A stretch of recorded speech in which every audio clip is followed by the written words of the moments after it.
Some coffee's fast, but not fresh. Some coffee's fresh, but only after a long wait. Speedway coffee is made fresh at the push of a button, hot or iced, so you can have fresh coffee your way, right away. Get 2 times the points when you buy any size hot or iced coffee drink with Speedy Rewards. What you want is sometimes far from what you get.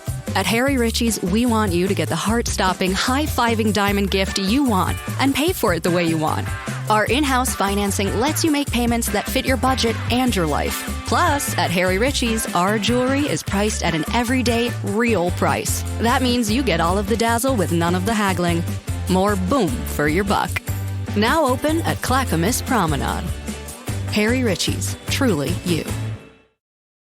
The following is brought to you by the Social Suplex Podcast Network.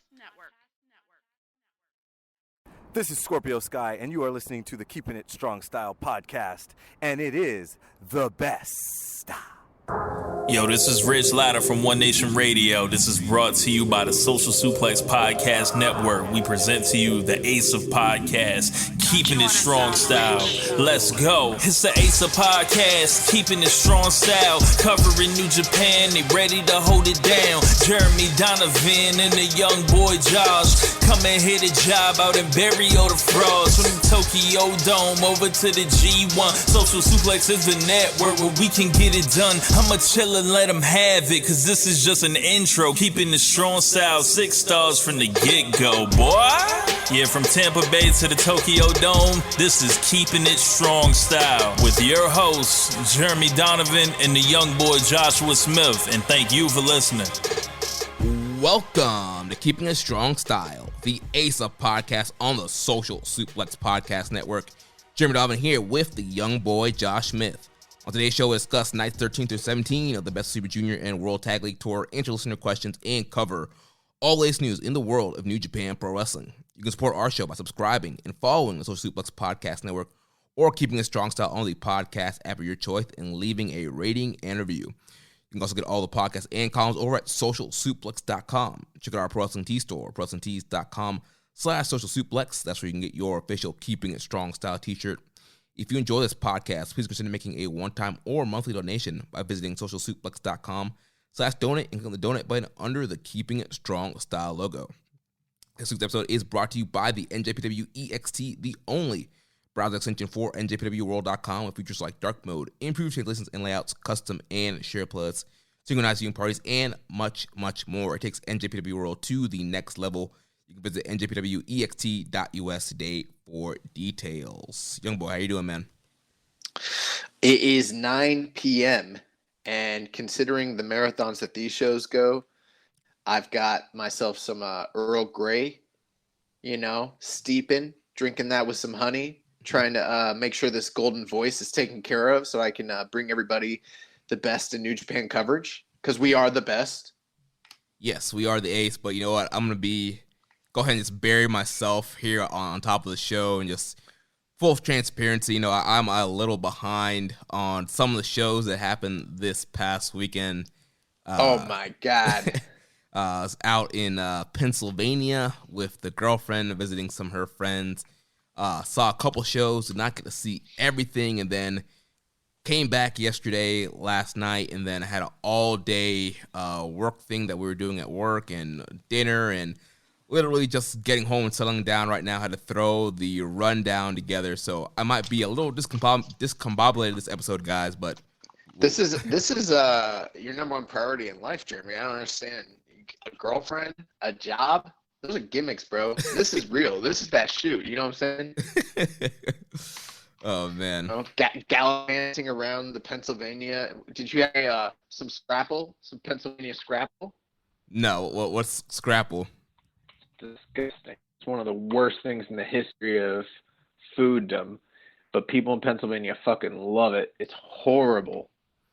No, I don't even know how to. It's like Spam, but like mixed with other crap, and it's at every diner. It's like a Pennsylvania specialty. It's horrible. No, I didn't have any of that. I did meet up with Josh, number 2 from 8-Bit Suplex. He just moved out there. We found this bar that had this unlimited fish fry Friday, And the fish was incredible. So the seasoning on that fish was great. Came with fries and hush puppies. We killed it there. That was some good food. So overall, I had some good food on the trip. A little bit cold, too much cold weather for my blood. Lows are in the 30s. Not used to that. Man. Yeah, you got worked. We'll move on. I'm going to put this out there in the universe. In July, it was 240. Been clanging, been banging, been working. Here's how I know I'm getting better at the gym. There's this dude there who's like a Muay Thai fighter, and this guy's like for real. He's bouncing, throwing the elbows. He wears the Muay Thai shorts with like the tiger print and like the actual shit and everything like that. He a real shooter. He is a real shooter. Man comes up to me, is like, "Hey man, you want to do some pad work today?" I was like, "Oh no man, I got a routine, But I was like, "Oh, this guy like thinks I can like grow with him," but I didn't want to get exposed, so I was like, "Oh no, Actually, no. The reality is, I work out during lunch. I've only got a tight 50 minutes, and like I can't be standing there holding pads for someone else. I got to put myself over, That bag's got to do the job, and like I've got to go over, and I can't be sitting there like some jabron holding pads for, some legit fighter while he gets his combos in. Like, fuck that. Right, you can't try and get somebody else over when you're trying to get over. Yeah, but the reason I say all that is this: I weighed in today, tight 219. Jumped up a little bit during the Thanksgiving holiday. Took a couple days off, set me back, but I'm gonna rededicate myself to eating clean, saying my prayers, eating my vitamins, taking your juice, hitting the gym. Yeah, taking the juice, disposing of my needles correctly in a biodegradable, eco-friendly way. And by the end of December, Young Boy's going to be down to 210. That would equal 30 pounds, 6 months, doing it the right way. And then I think we should add some muscle going into next year, Yeah, bulk up, man. Yeah. Clean bulk, though, not the dirty bulk, I want to, who's got an incredible body? I want to look like Hanma, but, not all the razor burns, but like that dude, like, he's got better body than Tanahashi. Yeah, Hanma is like low-key jack. Like nobody really talks about it. We all focus on his neck and his voice, but this man be out here body guy. Yeah, like I would be totally fine if I was living life with the body of, save for all the injuries, but the aesthetics of Hanma. That's what I aim for. Yeah, and that man's always tanned, always sheened up. Yeah, but do you think it's like kind of like, like he's got some, Carmella action going on with his tan? I feel like, one more shade and like we might be talking about some racial stuff, Yeah, might be a little questionable. But we got a lot of nights to cover, and it looks like I'm going to be doing all the heavy lifting since, you couldn't be bothered to pull up NJPW World while you're on a flight or, in between, the fish fries. So we got to get this thing going. I pulled it up twice. I watched 2 shows, but I couldn't get it all in. Well, guys, the big news is here, and it's not the big news you're thinking of. It's the continued big news that we've been going over week after week. The Keepin It Strong Style year-end awards is still live. Now, here's one thing I want to say. If you're listening, every year we've had a great turnout. We've had a lot of people participate, but I've seen the numbers for how many people listen to this show. And according to Spotify, 80% of you finished the show after you started, which is like, kind of mind-blowing because I've always wondered, like, are people just got it set to auto download or are they just like starting the show and then not finishing it? But according to the metrics, 80% of the people listening listen the whole way through, which is pretty incredible.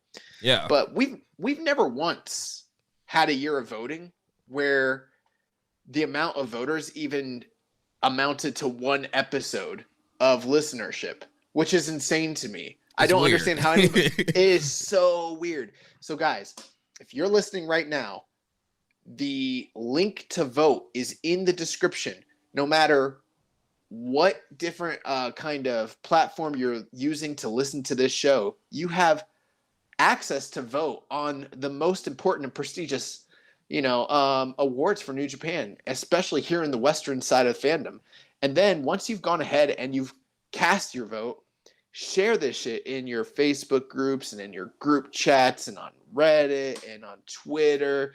Let people know, because we want this to be the preeminent, thing that people vote on. And we've got a really, really, we've got some really tight races going right now. Probably the tightest we've ever had at any year, probably. Yeah, dude. Match of the year has been so fun to watch. How that's been the battle for first place for that. Well, that's because there's one match in particular that I'm just bamboozled by, because I cannot understand it. But day after day, it's oh, and I'm like, what the fuck is going on? Faction of the year has been another fun one to watch. Yeah, you LIJ stands out there. I don't know. y'all not be your year. We'll see. Y'all better pull up that LIJ alert. Text all the LIJ fans out there. Yeah, this is where we encourage voter tampering. I know that's not something that was encouraged during the presidential election, but we want y'all to be out there, be no, come on, let's get people together, let's get this vote going, because it's tight. And some of these aren't even just tight two ways. Some of these are match of the year, faction of the year. Those are both three ways. Yeah. Really close. So is Young Boy of the year? Yeah. You Coughlin fans, you Mora fans, you it's a Kayfabe. Tight race. Those Kevin Knight fans, y'all better, step up if you want to see Kevin Knight win the Young Boy of the Year. Yeah. DKC fans, come out. But in all seriousness, if you're listening to this show, you're probably more well-informed than 99% of the people watching New Japan out there. So, we want your voice to be heard. Please do us a favor. Cast your votes. Spread the word. Let's get the shit popping, because, we've only got, literally 2 weeks left for voting. Yeah, voting will end December 19th, 11:59 p.m. So yeah, you have time, but please, get it in sooner rather than later. Or we want to get that voting number up. We want to make sure we have the best results possible. And you guys are great listeners. I know we ask you to do a lot, but this is very important to us. And we ask them to do a lot, but they don't do that much. I can't remember the last time someone sent me a red circle, and I'd be asking for money all the time. So that's, after you cast your vote, maybe throw us a shekel or something. I don't know. Donations. Gifts. Oh man, but let's talk about we want to keep a tight show because it's late. There actually was massive monumental news that had the entire, Twitterverse talking, all the wrestling fandom, and that was an announcement by Katsuyori Shibata. Yeah, so New Japan posted that Katsuyori Shibata will make a major announcement at the December 15th NJPW World Tag League Finals and Best of the Super Juniors 28 final show in Sumo Hall in Ryogoku. According to the post on NJPW website, Shibata has expressed he has a major announcement that he would like to deliver directly to the fans. So although Shibata faced Zack Sabre Jr. in that 5-minute UWF Rules exhibition match at this year's G1 Climax Finals on October 21st, he has not had an official match since NJPW secured Genesis in April 2017, the infamous match against Kazuchika Okada for the IWGP Heavyweight Championship. Yeah, so everybody's been wondering for a few years now, what's the deal with Shibata? Obviously he had a subdural hematoma that he suffered in that fateful Sakura Genesis match with Shibata or with Okada in 2017. We were getting news updates periodically month after month. That year's G1, he finally made his first public appearance. He took a bump, let everybody know he's alive. And then from there, his interactions with the company were sporadic. He still was obviously involved, making special appearances, namely the appearance with Tanahashi at the next year's G1 Finals. That was a major one.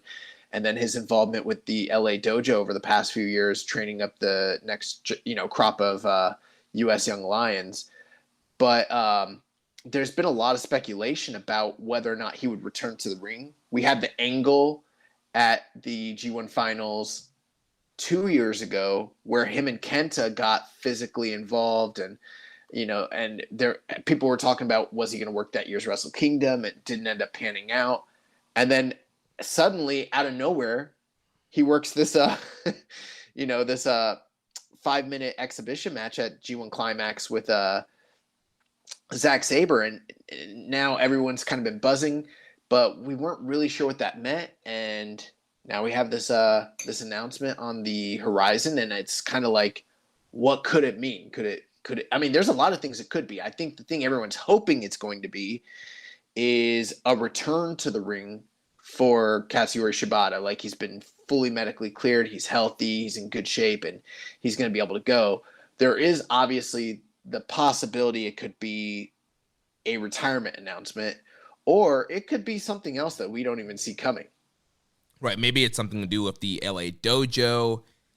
Maybe it's something to do with Noah Wrestle Kingdom. I mean, there's a lot of other possibilities that it can be, just besides in-ring return. Yeah, but speculation is running wild. There's a lot of people that I think everyone is just kind of very, very excited at this point, and it's kind of nice because it's not just being sprung on us. How some of these types of angles and announcements sometimes are sort of kept close to the chest, and then made during the show, and nobody kind of saw it coming, which is also good from time to time, but it seems like we've gotten a lot of that. But New Japan hyping this up ahead of time, sending out the tweet from their NJPW global account, and really making a big deal of it. Obviously, it's going to boost viewership for the finals of the Super Juniors and World Tag League, which is a benefit. So they're smart in a certain sense by advertising this. Yeah. But I also think that they wouldn't be advertising something like this unless it was something that really was monumental on some front, and really was something that's going to be memorable. My thinking is it probably is some sort of return to the ring for Shibata, but in what capacity, and what are the parameters? That's where I'm like, I don't really know.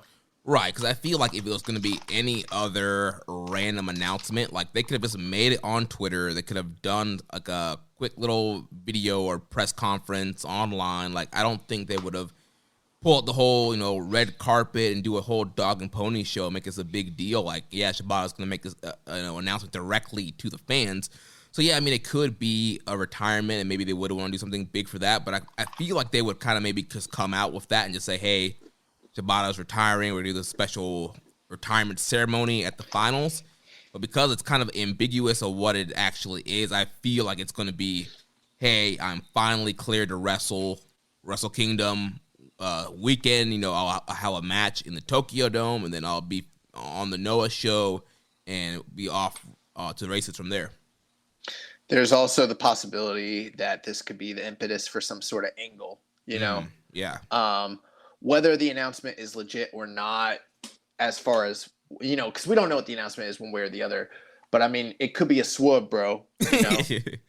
There is the possibility that he comes out there. I know it's a little Western, but he could come out there, talk about retiring, and then who knows? Someone attacks him or something of that nature, and then, then there's vengeance, and, we're doing the whole blood angle type of feud. That is a possibility.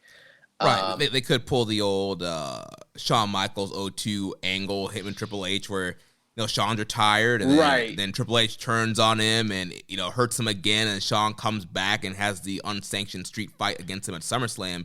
You could do one of those. Have him, he come out, he's cutting this promo, then Kenta comes out, bum rushes him, hits him with a GTS, leaves him like bloody and laying, and then he comes back. He's like, nah, like we're gonna run it at the Dome.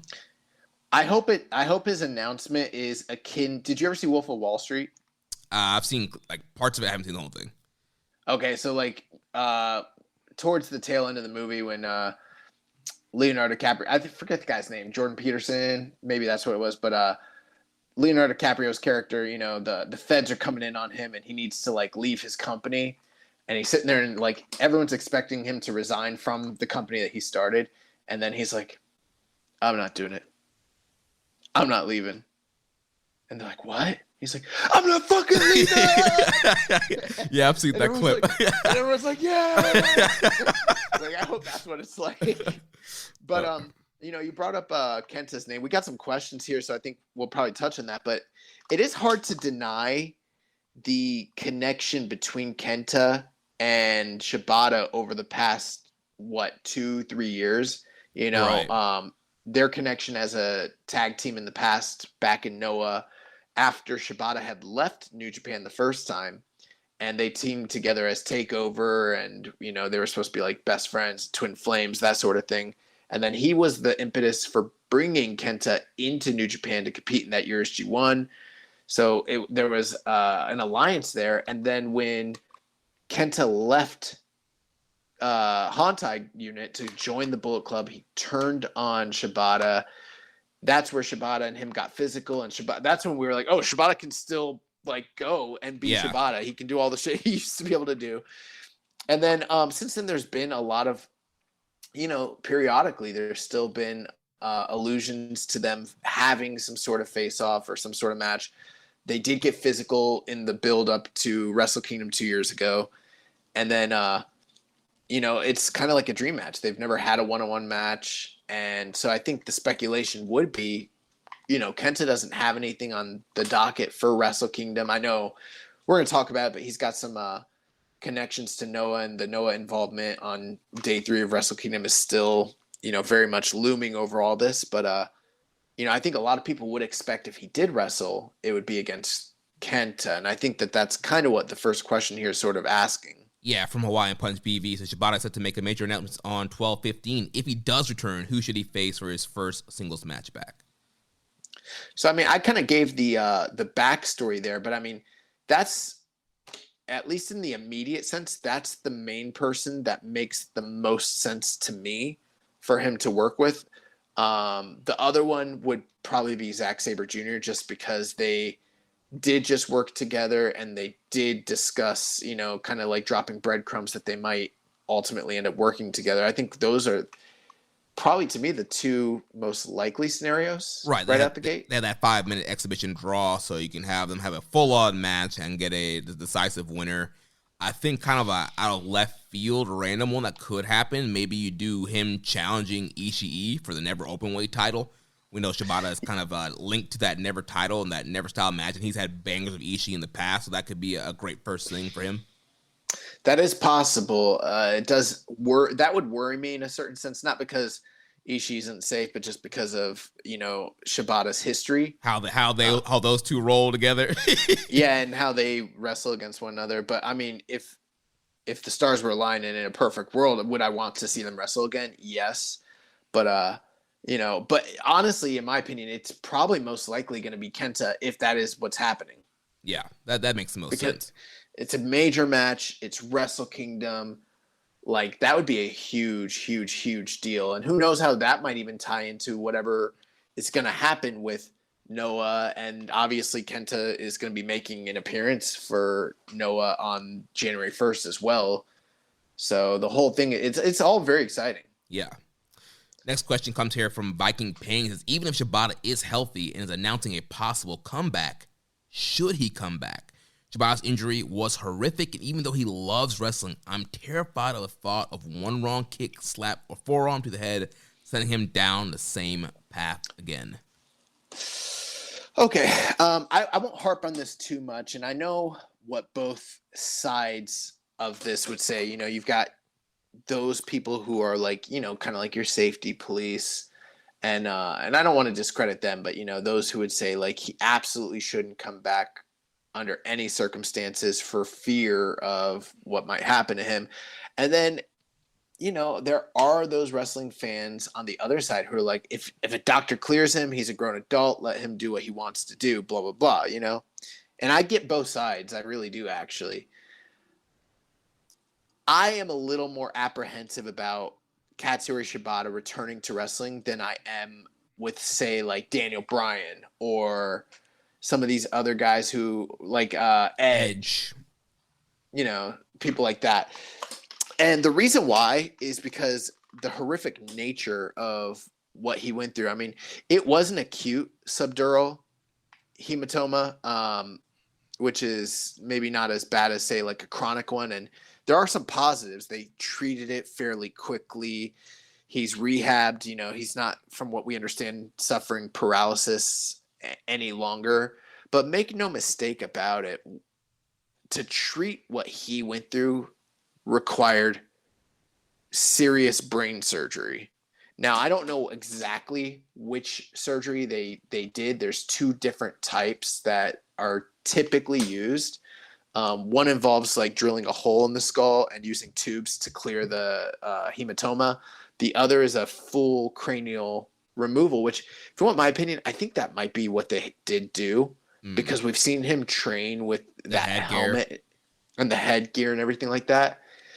And I'm not a doctor, so I can't tell you whether he should or shouldn't wrestle again, but I am scared.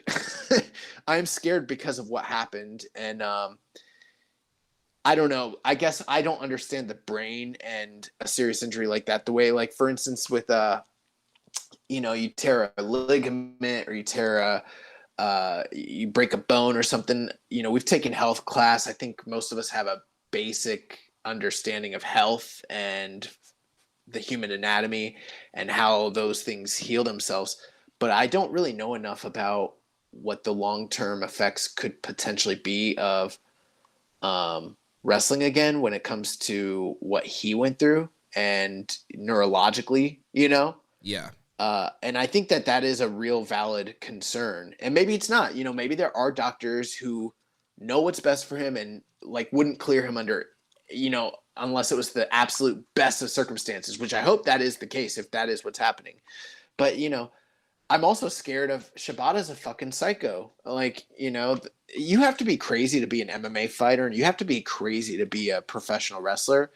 And he did both. And beyond that, like, to fight and wrestle the way he did, you have to be crazier than the majority of the crazy people. And so it scares me to think of what he may or may not be willing to do as far as laying his body on the line for this art and for his craft. Obviously what he's gone through over the past 4 years might have changed his perspective and, brought some things into, proper view for him and everything like that. But, I am scared. That's all I'll say is I'm scared. I don't know if he should or shouldn't come back. I would love to see him come back, and I'd love for him to be healthy, but I am worried about it. Yeah, and again, just like you, obviously, we're not a doctor. We're not giving medical advice out here. We're not neurologists. But, we have seen some similar situations with the brain, with, guys like Christian, guys who have a history of concussions. Christian had, 3 or 4 concussions on that last WWE run. And taking an extensive time off, allowing the brain and the head to heal, and then being cleared and being able to come back. Obviously, Shibata's injury is way more serious than just a concussion. And so not sure how his brain healed from his surgery and kind of what he's been doing. Also, we know he's been training at the LA dojo, but we don't know what kind of other, rehabilitation stuff that he's been trying or doing. We know in the case of Daniel Bryan, he was doing a bunch of different rehab stuff and kind of working on himself and doing other things to get in a position to where he can be cleared. So I would hope that whatever doctors that New Japan is using, especially, I think it would be a very big black eye for the company if they do allow Shibata to be cleared and wrestle, and then something more serious happens to him. So I would think that they would be doing everything they could to make sure and advising the best medical teams to be like, all right, is this like 100% safe for Shibata to be cleared to wrestle? And who knows, maybe it ends up just being one match, and not a full run, or maybe it's a quarterly or very seldom, a special occasion kind of deal. Yeah, and some of it too is we don't, as a society and just generally like with science. I mean, you talked about like the brain healing, but there are different camps of thought within science. Like, the idea of neuroplasticity is very controversial, and some even have labeled it as like a pseudoscience. I mean, there are those who think like once you've suffered certain types of brain damage, your brain doesn't recover or heal itself. And then there are those who now believe, like some of those treatments you talked about with Bryan Danielson and things he's done with what was he doing, like the cryogenic chambers, and that sort of stuff. Yeah. So that's all kind of like new science to a certain extent, and that's the thing is like, I guess they could do brain scans and they can run tests and everything like that, but at the end of the day, I don't even know if a doctor actually even knows. Even if everything looked the best, is it possible that things could still go awry? It is possible. Yeah. So I mean, and that's where some personal responsibility comes into play too. It's not all just on New Japan or all on the doctors. It's also that man deciding to get in the ring, and anytime you step in the ring, you're putting your health and your life and your safety, on the line, and maybe this could be much more so. So I hope whatever ends up happening that I just hope it all works out well. Yeah. I will say if he does end up being cleared and starts wrestling again, it will add some drama to his matches. I still watch Bryan Danielson right now, and I see him take head bumps or something crazy. I'm like, ooh, I kind of cringe a little bit, and it makes me get that simpy and that I feel that drama for him. And so I feel like if Shibata's good to go and his matches are going to have that little extra kind of factor to it, like when he does land on his head or somebody's slapping him, you're like, oh man, like, should he be taking that? Yeah. Next question. So thoughts, so Dom Homie 101, thoughts on what will be the major announcement that Shibata will announce on the 15th, which maybe we feel we kind of... Yeah, I feel like we kind of discussed that. Looks like Rambo Slam Pig also has some questions here. Yep. So he says, if Shibata is announcing his return to in-ring action, who would you like to see him work first? I think we kind of covered that Kenta would be... For me, it's Kenta. I don't know about you. Yeah, Kenta would be the guy also. Then he says, if Shibata returns to in-ring performance, do you believe there will be a negative impact to the output of the LA dojo? His work there has been stellar. I mean, possibly, but that would be assuming he spending a lot of time in Japan and, not able to give all the same type of attention to the LA dojo outfit. But I mean, like you said, Jeremy, it could be one match. He could work let's say he's 100% cleared. That doesn't mean he's going to be like doing Kazuna Roads and G1 and stuff like that. He could just be showing up 2 or 3 times a year, working big matches, big programs. So it's kind of, until we know what the announcement is, it's hard to kind of speculate how it's going to affect his other like dojo, duties. Right, and they could use him as a featured guy on New Japan Strong, and maybe he wrestles on Strong more than he does in Japan.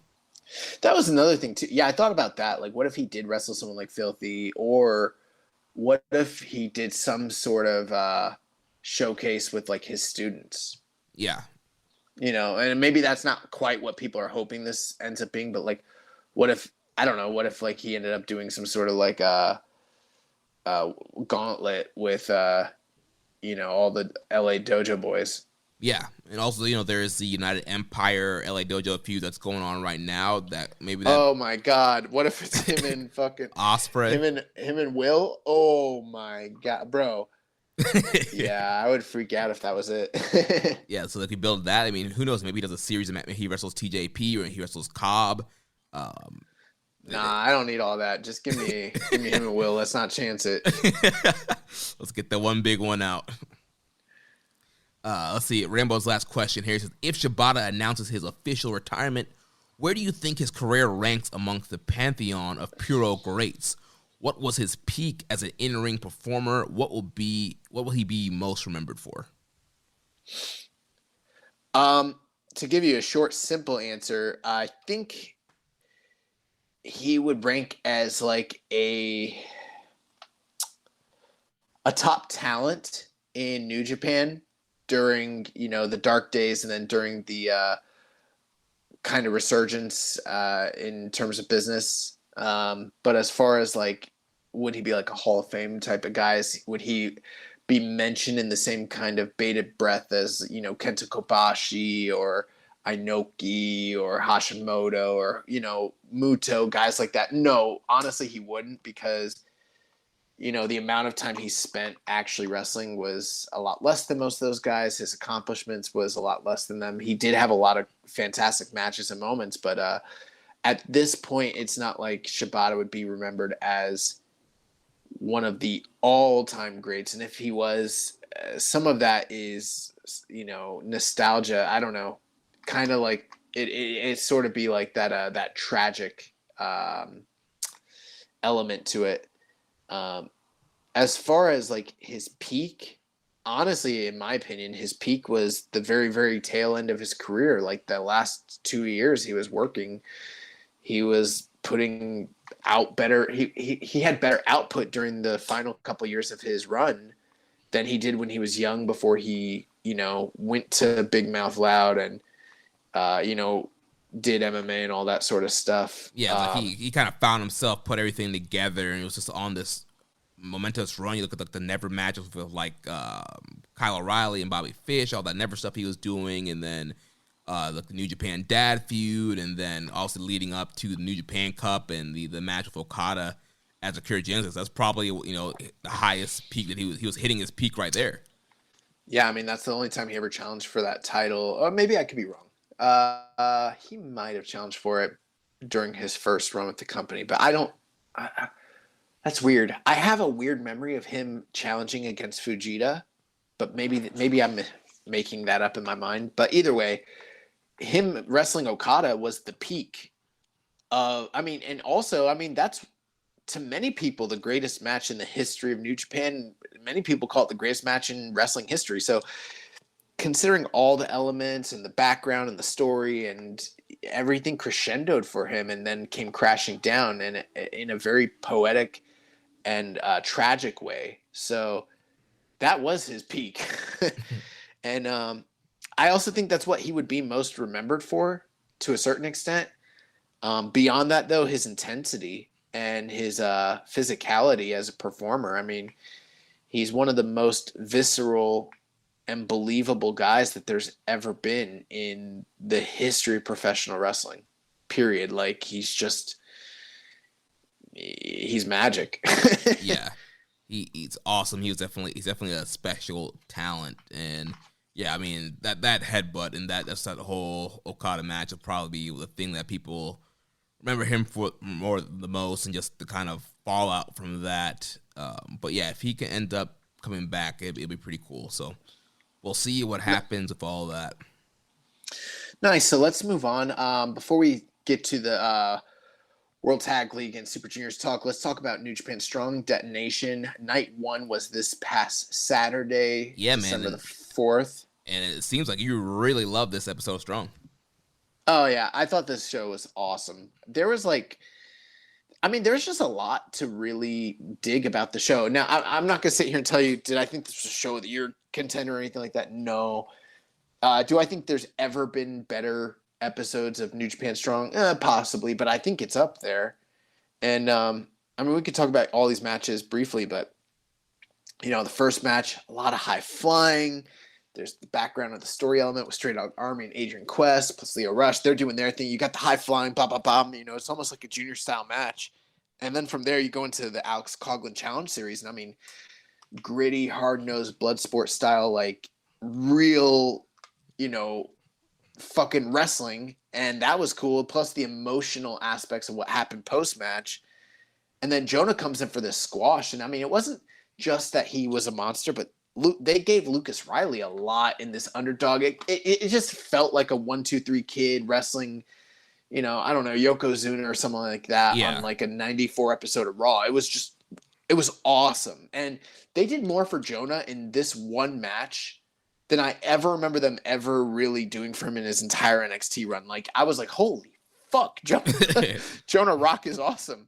And then, the main event wasn't blowaway, but you got Yumura, you got Alex Zane doing crazy shit, you got Hikuleo, who's like, the future, and then Jay White. It's just a really well-rounded, great episode of Strong. And in many ways, it was a welcome diversion from Tag League and Super Juniors. Yeah, I was able to see Strong. Yeah, this was a solid, hour pro wrestling, your traditional kind of weekly pro wrestling TV show.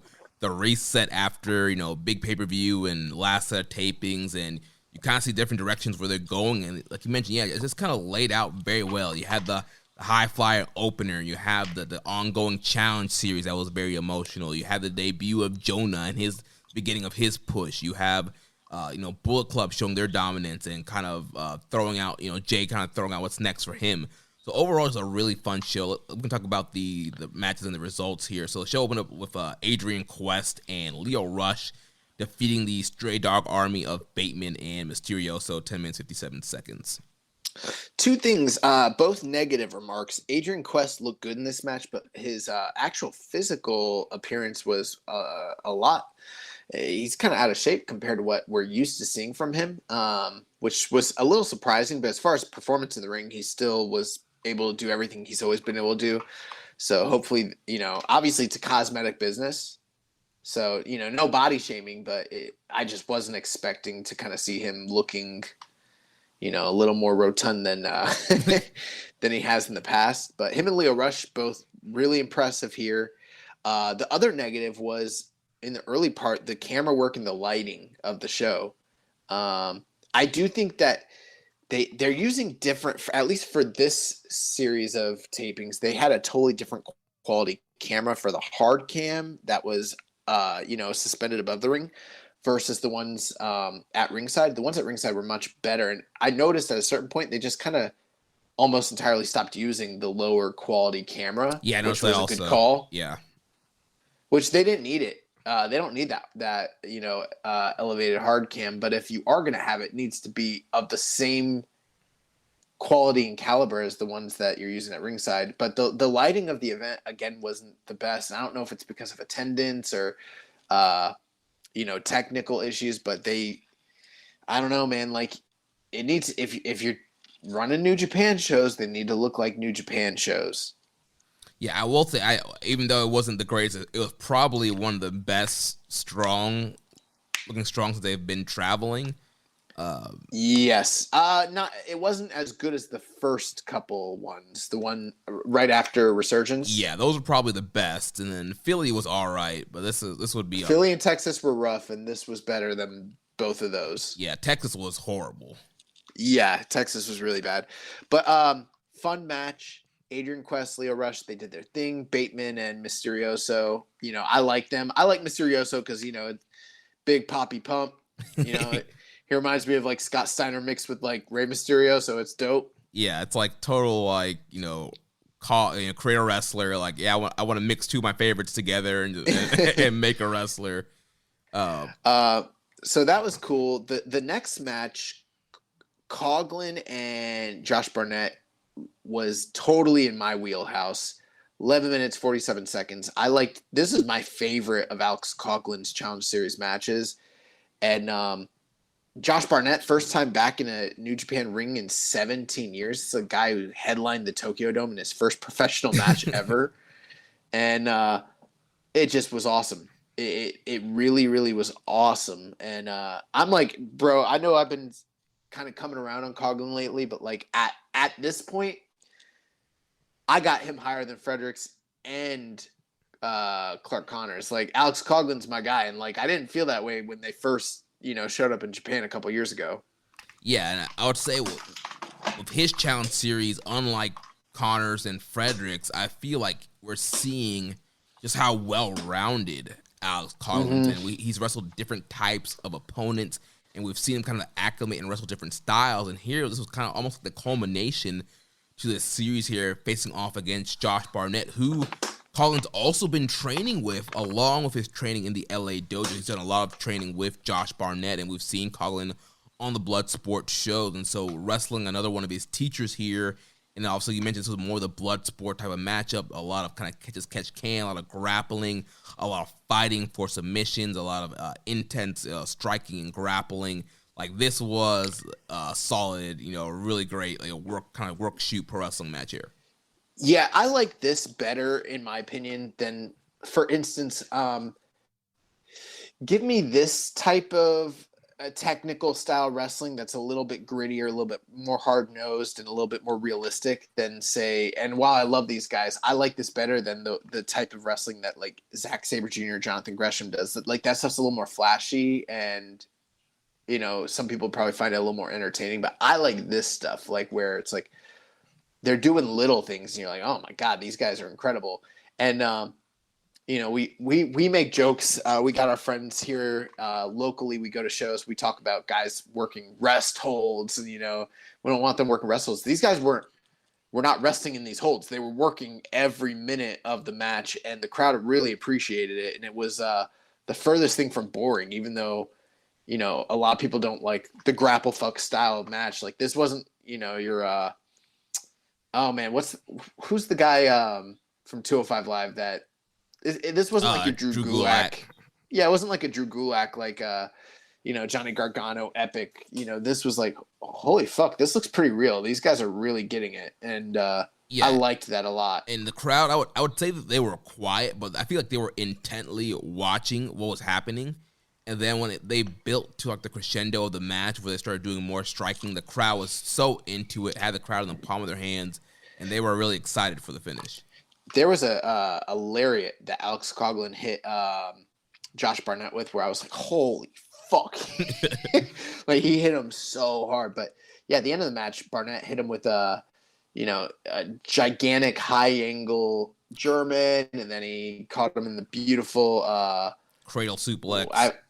Cradle suplex, and then tapped him out, and then they honored each other, and then Barnett talked about how far he's come and great job that Shibata's done with him and everything that he's done for him, and that he's kind of passed the test, and they're going to turn him into a real killer. I don't know if you got to see this, but post-match during the interview segment, Coughlin said that this was supposed to be his final match as a young lion, but he has one more match, someone who's been a thorn in his side the entire time he's been in New Japan Strong. And his final series match is going to be against JR Kratos. Yes, we've seen the rivalry play out between Kratos and Coughlin, especially when Coughlin was kind of teaming up with Fred Rosser as they were battling Team Filthy. And we've seen kind of like the power struggle between Kratos and Coughlin. So that should be a great, final, challenge series and a blow-off to that rivalry that's been going on. Yeah, great opportunity for both guys. So, then, the Jonah match, we talked about that. The main thing was Jonah just came off looking like a scary fucking monster. I made a comment a few weeks ago when he made his surprise appearance in San Jose, where I was like, I think he looks bigger than he did in WWE, but maybe it was just street clothes. But now after seeing him in gear, I'm like, oh, he's way bigger, like way bigger than he was.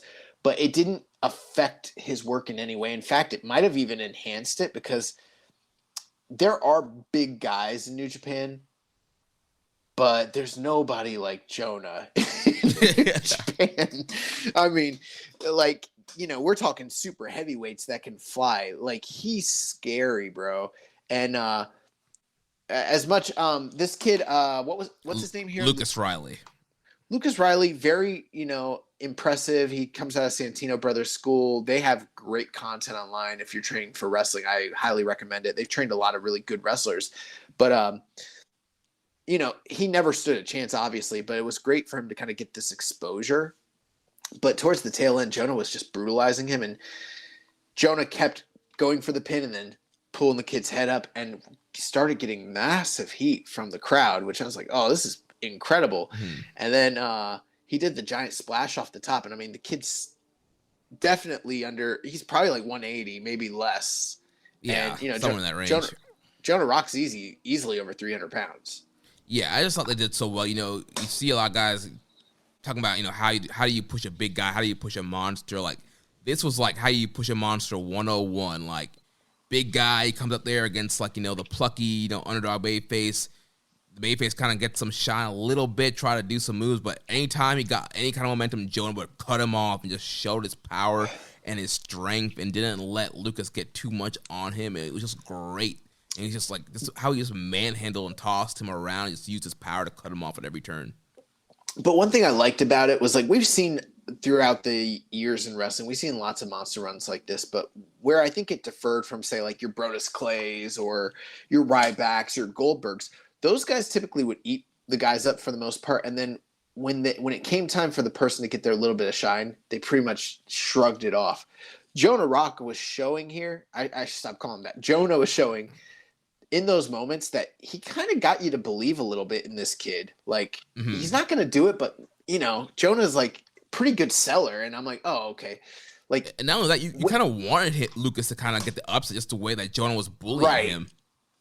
Right. And so that, like, the thing is, like, he might not be selling now, like, full blown, but, like, when the time comes, this guy's going to be able to have incredible matches. And, I mean, we already knew he was a great worker anyway, so it's not like it's some big surprise. We've seen him in Noah. We've seen him on, you know, in Australia, and NXT, PWG, all that stuff. So it's no surprise, but I was just so impressed. The way he worked the crowd, though, and how they just kept getting more and more invested. I mean, Jonah's maybe not like an indie darling, but he's not an unknown commodity. And you would expect the crowd to really get behind him because it's like, oh, you know, that whole buzzing for like a, you know, a big star showing up on New Japan sort of thing.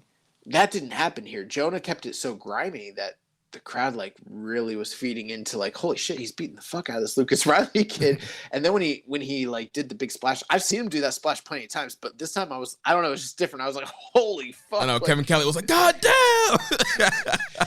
Yeah, and then he picked up the win. And then at the end of the match, another thing that I liked about the show, you know, we had the big run-in from Finlay. Finley's son. And you know, sold my joke. Disrespected that man. Yeah, no, but for real, Dave Finley came in, made the kind of jump zoned Jonah Rock post match a little bit. Now I did notice this though, even though the crowd was getting heat on Jonah and booing him, as soon as Dave Finley came out, I started kind of like cheering for Jonah. And like, I feel like I've seen, you know, the recommended match of the week earlier this year was that match between Hangman and Jay White in California, and there was a run-in at the time from Dave Finley, and the crowd did the same thing. I'm like, dude, it's been like a lot of years, and this shit's still happening. Like, I don't know. Like, that man's not over in the West. He's not over in the West at all. But it is, you know, continuing the feud between Finn Juice and Jonah. So we'll see where that leads. And then, you know, the main event, Hickley and Jay White against Alexander and Yuya Uemura. Nothing really crazy, nothing to write home about, but it was a solid outing by four unique individuals. Good match, solid, fitting main event for this show. And then at the end, we kind of got, I was kind of popping for Jay White talking about all the young upstart talent that's out there that, you know, he's trying to open the door, open challenge. And he's like, you know, young talent like Chris Sabin and Chris Jericho. And like, he has all Chris's. Yeah. He's like, but, you know, he laid the challenge out for Christopher Daniels. So, you know, I think he's got the three Chris's, and once he slays the three Chris's, something's going to happen. I don't know. But, you know, young upstart talent, local hometown kid, Christopher Daniels, you know, taking on the Switchblade. So, yeah, but now be for the Nemesis tapings that are coming up this week. Thursday, December 7th will be the next set of tapings, and that will air in the future on New Japan Strong on NJPW World. So, should be interesting to see the Fallen Angel in a New Japan ring again. Yeah, and you know, that's the reason I like this show. Just a varied variety of matches, all very good. Maybe it wasn't like, you know, was there any classic necessarily the way that you see on, like, say, AEW? No, but it's not a 2-hour show either. You know, this was a tight, concise 1-hour presentation. I thought this show was awesome. Plus, just such a breath of fresh air from what we've been getting from Tag League and Super Juniors, you know, with the angles and different styles and everything. And crowds that can cheer and just, yeah, it's just a totally refreshing product to watch in the middle of kind of the dog days of the Super Juniors and World Tag League tours. Yep. But this coming Saturday, Detonation Night 2, NJPW Strong, 8 p.m. Eastern, December 11th. We've got 3 big matches coming. So Tomohiro Ishii will be going one-on-one with Brody King. And that is a non-title match. You got to figure with everything going on with ROH, maybe this is a, you know, let's see what the kid has type of match, if you know what I'm saying. Yeah.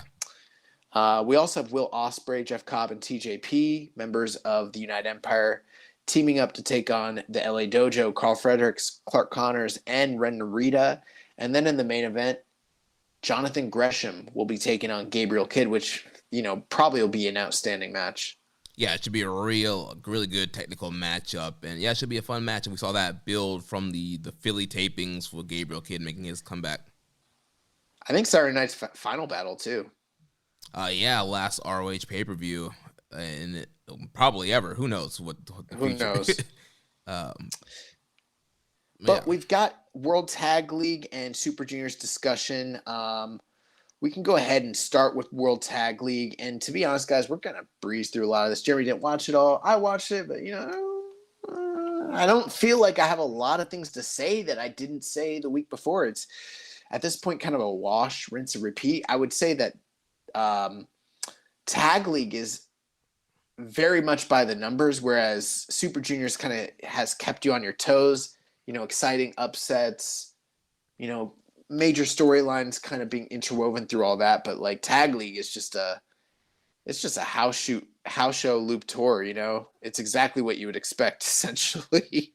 Yeah, and so I have all the results up here from the past week from both shows. So I'll read through these quickly, and then we can start looking at the standings of World I'll give you a couple quick, thoughts just on a few things I noticed. So starting with Thursday, December 2nd, we had an opener of Nakashima versus Vegeta, which ended in a 10-minute draw. Then the first tag league match, we had Hanma and Makabe defeating Takamichi Noku and Minoru Suzuki, 10 minutes, 11 seconds with the Kokeshi. Then we had Tenkoji. They lost to Fale and Owens via the grenade, 10 minutes and 45 seconds. Then we had Tiger Mask and Nagata. They lost to Aaron Hanare and Great Okan with the Imperial Drop. Then we had G.O.D. losing to Evil and Yujiro via the Evil.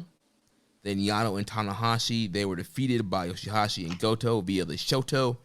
And then the main event of this show was Sonata and Tetsuya Naito losing to the Dangerous Tekkers via the Tensho Zack Driver. And this was the show that I saw. So two things I just wanted to point out here. We kind of wondered about Taka Michinoku and his standing in the company, but like he lost here to Hanma, and that really tells you a lot. Because at this point, like you can't go any lower in this tournament than losing to Hanma. Ain't many people losing to Hanma. So there was that. But the one thing I was surprised is this was a VOD show. Fine show. I mean, it was whatever. But the one thing that really surprised me was this main event, Dangerous Tekkers against LIJ. The two times that these teams have faced off, in head-to-head action this past year were two of the biggest and best tag team matches of the year. And I thought this one was a fitting addition to the series of matches they've had. But it just felt weird to do it in this venue on this night on a VOD show with no commentary. And, right, it was weird. Right. Like, Naito even... What were you going to say? I was going to say, Naito even brought out, like, the big match gear. Well, yeah, Naito, he's been wearing a suit this whole tour, which I found interesting. I guess I didn't notice that. I just thought it was for this match. Yeah, he's been wearing the whole tour, which I'm expecting. Normally we would get T-shirt Naito in December, but he's rocking the suit for the whole tour, and yeah, it's very interesting. You would think, looking at the schedule, like, all right, these are the tag champ. This is probably the biggest non-champion team, LIJ, in this tournament. Like, let's save this for one of the last nights or do it earlier on when you're going to have commentary. You can make a bigger deal of it. But yeah, throwing it on this VOD show, no commentary, was definitely kind of a weird kind of placement here. Hey, I mean, for the fans that were in attendance, that's, a pretty awesome treat for them. But I was a little surprised by that. But this match, big recommendation, 29 minutes, 49 seconds. They went literally down to the wire. Yeah, that was nailed. I thought they were going for the draw, and then they busted out that combination Zack Driver at the very end there. Yeah, and I thought that this might be my match of the tournament so far. Maybe not, but it's a big recommendation. I'd probably go like 3 3/4 on it. That's how good I thought it was. Yeah, I was like 3 3/4, maybe 4. It might hit the notebook. But probably could give 4 stars to it. Then on December the 4th, so interesting thing here, this show opened up with Shingo Takagi against Ryohei Oiwa, 10 minutes and 18 seconds. really fun kind of exhibition, kind of broke us out of the whole, Young Lions Cub Cup. I saw someone refer to it as. So, Oiwa sort of getting some ring work in with the number one wrestler in the world, Shingo Takagi. And, it was pretty good. And Takagi killed this man with the pumping bomber. If you didn't see it, I'd recommend it. And, I don't know if that, like he, I don't know. beat Oiwa with a Boston Crab. Oh, yeah. Actually, it was a single leg crab. But for some reason, I thought he killed him with a pumping bomber, and then, he got him the crab. But good match there. The rest of the card, Bullet Club team beat Blue Tiger. Chaos team beat Suzuki-gun. United Empire beat Great Bash Heel. LIJ beat Tenkoji. House of Torture beat the Dangerous Tekkers. And GOD defeated Tanahashi and Yano. And then earlier today, we had another World Tag League show. Fujita and Nakashima wrestled to a draw. Dangerous Tekkers beat Blue Tiger. Tanahashi Yano beat Suzuki-gun. House of Torture defeated Great Bash Heel. United Empire defeated Tenkoji. Chaos defeated the Bull Club team. And LIJ defeated GOD. So not a lot of upsets or great matches or major storylines. It's kind of all by the numbers, but this is right at the tail end of the tour. And based on how everything shook out at the beginning of the tag league, this is not to be unexpected, but where are we with the standings on the tag league portion here, Jeremy? Yep. So starting at the top of the block, we have 4 teams that are tied in first place, 7-2. So we have the IWGP Tag Team Champions, Dangerous Tekkers, Tetsuya Naito and Sanada, Hiroki Goto and Yoshihashi, and then the United Empire team of Great Okan and Aaron Henare. All those teams have 14 points. Then moving on down, we have Bad Luck Fale and Chase Owens, Evil and Yujiro Takahashi. Both of those teams are at 12 points. They're 6-3. Then we have 2 teams who have 10 points and 5-4, Gorillas of Destiny, and then the team of Hiroshi Tanahashi and Toru Yano.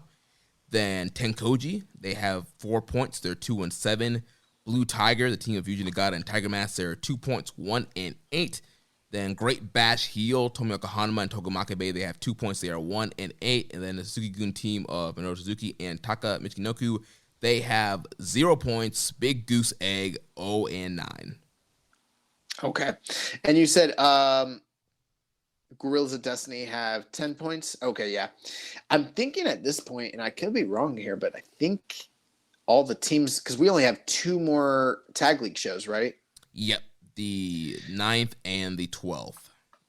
So this loss that GOD had here today, that was probably the most surprising thing, losing to LIJ. That really bolsters LIJ's claim to being one of the top teams in the division going into the last few nights. And I think that effectively, of course, I think there could be maybe some wacky way where it could work out to where GOD could potentially win. But I'm thinking that the teams with 10 points, GOD and Tanahashi and Yano, they're effectively eliminated because, even if they won the next 2 matches, they're going to end up with 14 points. It's highly unlikely, barring that there's some sort of weird, through a tie, that they're going to get through, because there's already 5 teams ahead or 6 teams ahead of them. And it's highly likely that 2 of those teams are going to pick up wins between now and then. Yeah, so for GOD on this Thursday, December 9th, they're facing off against Fale and Owens. So they could get a win there, get 12 points, and tie with that team. And then on night 11, let's see who GOD is up against. They are facing United Empire. So they could beat them and get 14 and get a tiebreaker over Okan and Hanare. It's possible, but then you still got they're not effectively eliminated 100%, but I think, knowing the way this company books, I think it's just highly unlikely GOD or Tanahashi Yano stand a chance to continue on because, Fale and Owens got 12 points, House of Torture has 12 points, United Empire has 14, Chaos has 14, LIJ has 14, Dangerous Tekkers have 14. It's just, to me, I haven't done all the fine math, but it's like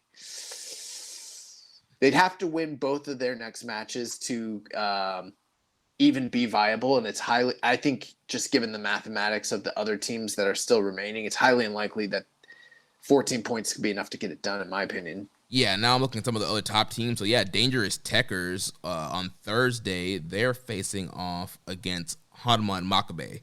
So that's they're probably winning that match. And then on the... Although... You think it's an upset? At the last two nights are prime candidates for potential upsets. I'm not calling it. I don't think Great Bash Heel is going to beat Dangerous Techers, but, who knows? A DQ... a count out, quick roll up. You just never know at that point, especially with depending on how you're booking out the tournament. So is it a possibility? Do I think it's a foregone conclusion Dangerous Techers are 100% beating Great Bash Heel? I'd call it 90% positive they'll beat them, but I'll leave some wiggle room just in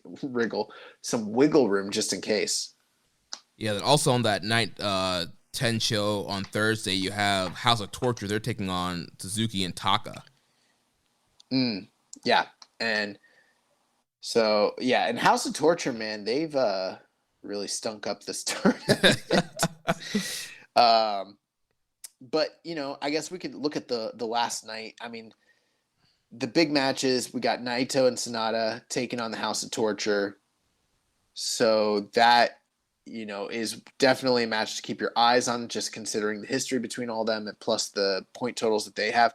That could be a definitely a spoiler for sure if Evil Nijiro beat them, but also, maybe that could be enough to get Evil Nijiro into the finals if they did win that match, if they win their next couple. I don't know. The other ones to look at, Dangerous Techers against Goto and Yoshihashi on the final night. That's a big match as well. So I mean, there's some pretty big matches here on that night. Yeah, for that, I think that on Thursday I could see Goto and Yoshihashi beating United Empire, which would bring them to 16. Then Techers also winning that night and being 16. Then you have both of those teams facing off with 16 points in that last night. Yeah, and United Empire, like you mentioned earlier, they're facing off with GOD on the 12th. And again, is it possible that GOD makes it to the finals if they pick up their last two? But that's a big ask with how well United Empire have done throughout this tournament. They're sitting at 14. I think the night before, who do they have? You just mentioned it. Who does GOD have? No, United Empire. They're facing Goto and Yoshihashi, yeah. So they got two of the tougher, more established teams in this tournament on the tail end in Chaos and GOD. So that's a big ask for them. If they win both of those matches, I think that they are a lock to go to the finals, you know, and maybe that's what we end up with. I wouldn't be surprised if it ends up being like an LIJ versus United Empire final. And I think that might have been what you called. Is that correct? I think I did call that. Yeah. I don't know. That to me sounds like maybe what you should do. Right, because United Empire did beat LIJ earlier in the tournament. There's also this ongoing rivalry with Naito and Great Okan that's been going on this whole year. That could be a big kind of final setup there. And let me just take a look here. So the current reigning champions are the Dangerous Techers. So far in this tournament, they've lost to House of Torture and United Empire. Those are the only two teams that they've taken losses to. And one's got to assume, unless they're going to be in play in the finals, which is always a possibility, they're probably going to take another loss between now and then. So it looks like Dangerous Techers, like you mentioned, they got Great Bash Heel on the 9th, and then on the 12th, final night, they're facing off against Chaos. So those are both winnable matches for them, but the Chaos team has a better track record of playing spoiler on final nights like that, and I think that they could definitely pick up that win on that evening. Yeah, I think the Chaos team is definitely another favorite that could easily go into a final, especially if they beat Dangerous Techers on the last night, and then the previous night they have the United Empire. another top team. So again, I feel like United Empire and Chaos are kind of the same situation where if one of those two teams win both of their matches, like they're favorites to go into the finals. Well, you've got two teams here in Okan and Hanare and Goto and Yoshihashi that you're kind of you have to wonder yourself, what are they going to be doing come Wrestle Kingdom time? And both of them have had pretty fantastic years in certain respects and pretty respectable tournaments as well. So I think either one of those two teams going into the finals against LIJ, or maybe even some sort of, I don't know, three-way, dance sort of scenario could even be a possibility. I wouldn't put that past them. What are you thinking? Because I think the most likely scenario is LIJ. And I know I could be working myself into a shoot by saying LIJ is going to go to the finals, but it just seems like they are.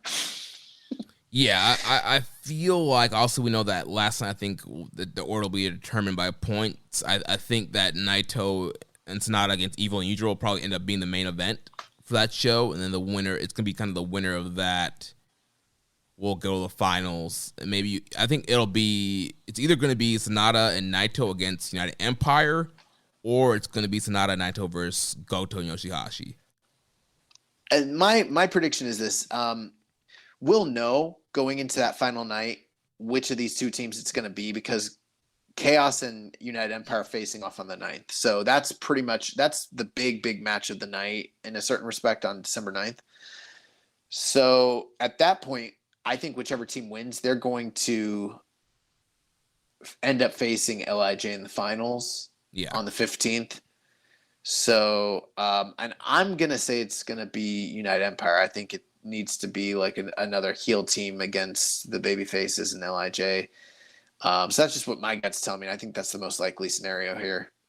Yeah, I think that makes the most sense, but I wouldn't be surprised if it ends up being Goto and Yoshihashi just because of the three-way that happened at Wrestle Grand Slam, and those teams have all kind of been feuding with Takers as well. So I could see an all babyface final, but I'm predicting United Empire here. Les Commission 7252 said, do you guys see the possibility of a three-way dance for the IWGP Tag Team Championship with the Techers against United Empire and the original winners of World Tag League, which may possibly be Naito and Sonata? Well, I mean, we have 2 nights of Wrestle Kingdom in the Tokyo Dome, so you need matches for that. I mean, I think in the previous couple Double Domes, they haven't done 2 tag title matches, but again, with restrictions and maybe not getting in as much people as they want, maybe you're going to need 2 tag title matches, so maybe on one night you do the World Tag League winner, and then the other night you do a team that has beaten them in the Tag League.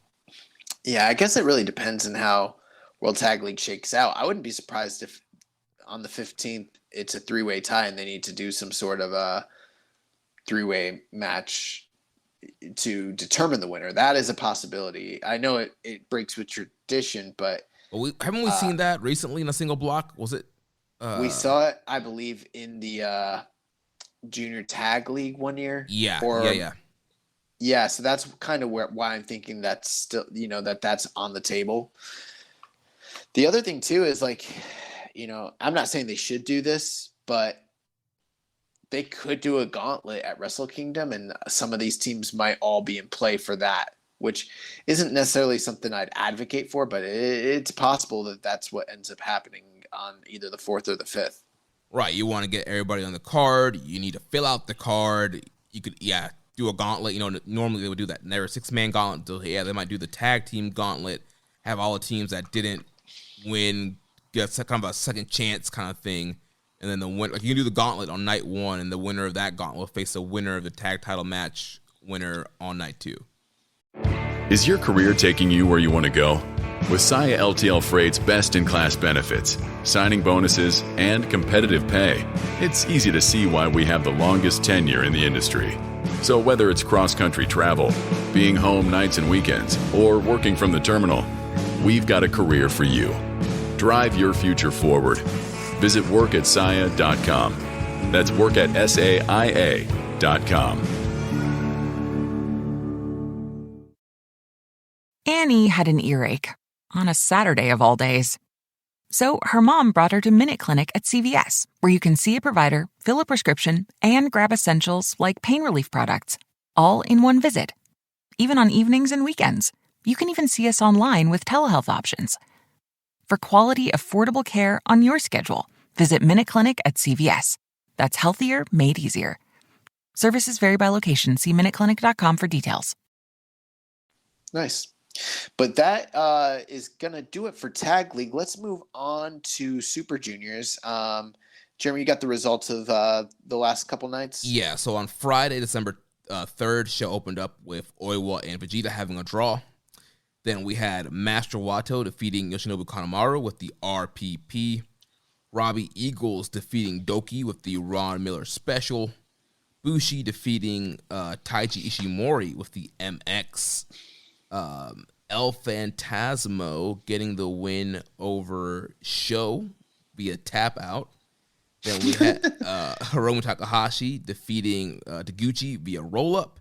And then the main event had Yo defeating El Esperado with the direct drive.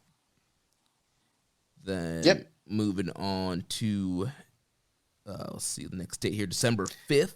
We had Nakashima and Oiwa again going to a draw. Then Doki, he lost to Taiji Ishimori via the bone lock.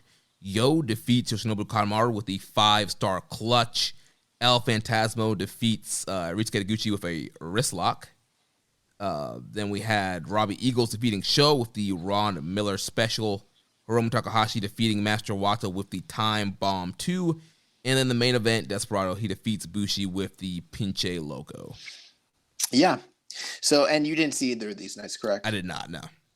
Okay. So a couple just quick thoughts. I'm not going to give in-depth analysis here, but couple things. So, Wato beating Kanemaru, that was kind of cool just because I think this is only the second singles match that they've had against one another. After the match they had at Jingu Stadium when Wato had first broken and everyone expected him to beat Kanemaru and he didn't. And then on this night, he was able to finally he did beat Kanemaru in tag matches afterwards, but he never got that definitive singles win. So right. That was kind of one of the big stories going into that match, which was cool. Eagles obviously beat Doki. The sad thing with that, Doki having such a monumentous start to his Super Juniors and then kind of fizzling out and resuming his role of being a pin eater. So I think we might have overestimated what kind of point totals he ends the tournament with, but there's still time for him to pick up a win or two before the whole thing's over. So good match there. Bushi defeated Taiji Ishimori, and that was, a bit of a surprise upset. But, we've always said Bushi is a guy that can beat anybody on any given night. And, provided you need to balance out some totals, not the worst call in the world. Short match, 13 minutes. One that was interesting, Phantasmo against Sho. This is the first time we've seen these two interact with one another under the Bullet Club label. And they've wrestled each other in a series of matches in the past when Sho was still part of Chaos. One thing I wanted to mention, and I keep forgetting, every time I watch a Super Juniors match, I keep forgetting to mention this. What was the point of changing the Roppongi 3K music if they were going to just break up later in the year? To make you think they're staying together. To work you, pal. Yeah, but everyone hated that music so much more than the Roppongi 3K music. They had to pay someone to do that, In this pandemic, that doesn't seem like a wise... Maybe they were like, we'll start getting that negative feeling towards them with this horrible music. It makes me wonder, if they actually planned to break them up or if it was like a spur of the moment. I don't know. Yeah, well, those reports did come out with Dick Togo was kind of pitching this House of Torture thing and kind of warning Sho to be the one to turn. So maybe they didn't know who was going to turn. Maybe they weren't quite sure if they were actually going to break it. Because I think Gato initially was against, according to the news story, that Gato was against them breaking up so soon. So maybe there wasn't a plan for it. But this one was really interesting. Phantasmo has a history of not necessarily playing well with other Bullet Club juniors in the past. We saw that with him and Robbie Eagles when they were both under the Bullet Club banner. And he hasn't even always dealt fairly with Ishimori when they faced off with one another. So this one was interesting because Sho, even though he's part of the Bullet Club, things have been really scattered, and there's this new subunit of House Torture that we've kind of discussed extensively. So we suddenly have, you know, the old guard guy in ELP, and then suddenly Sho shows up in the black and the purple, repping House of Torture, and a lot of shenanigans in this match. A lot. This wasn't by any means a classic match, but there was if this probably will play as a pretty important chapter in the upcoming story between Bullet Club, whatever it does end up being. But some of the stuff I dug, Phantasmo coming out, and he was like, he referred to Sho as shit.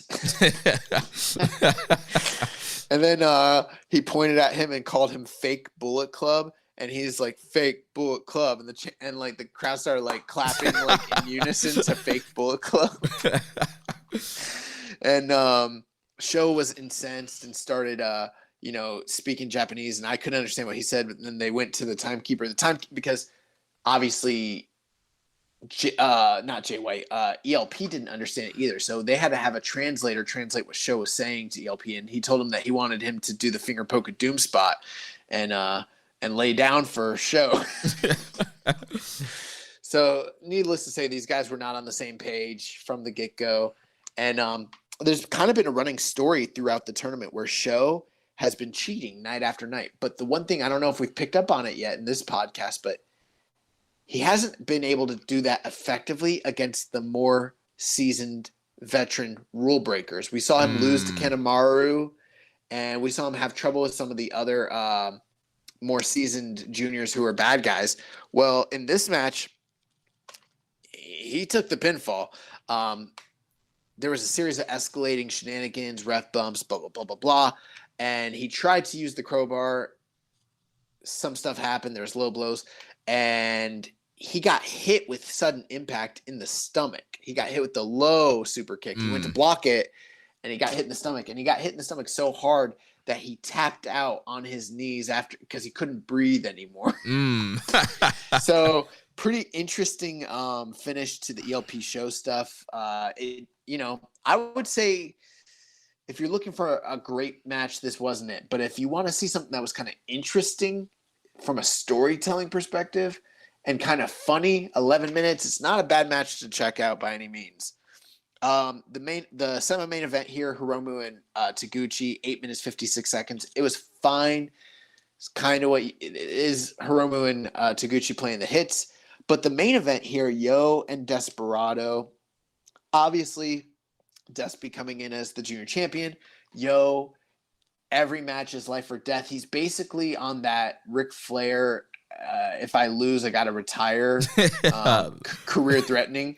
But that's how he's at this point. Like, if he loses any match in this tournament, he is out. But he was able to beat Desperado 18 minutes, 26 seconds with the direct drive.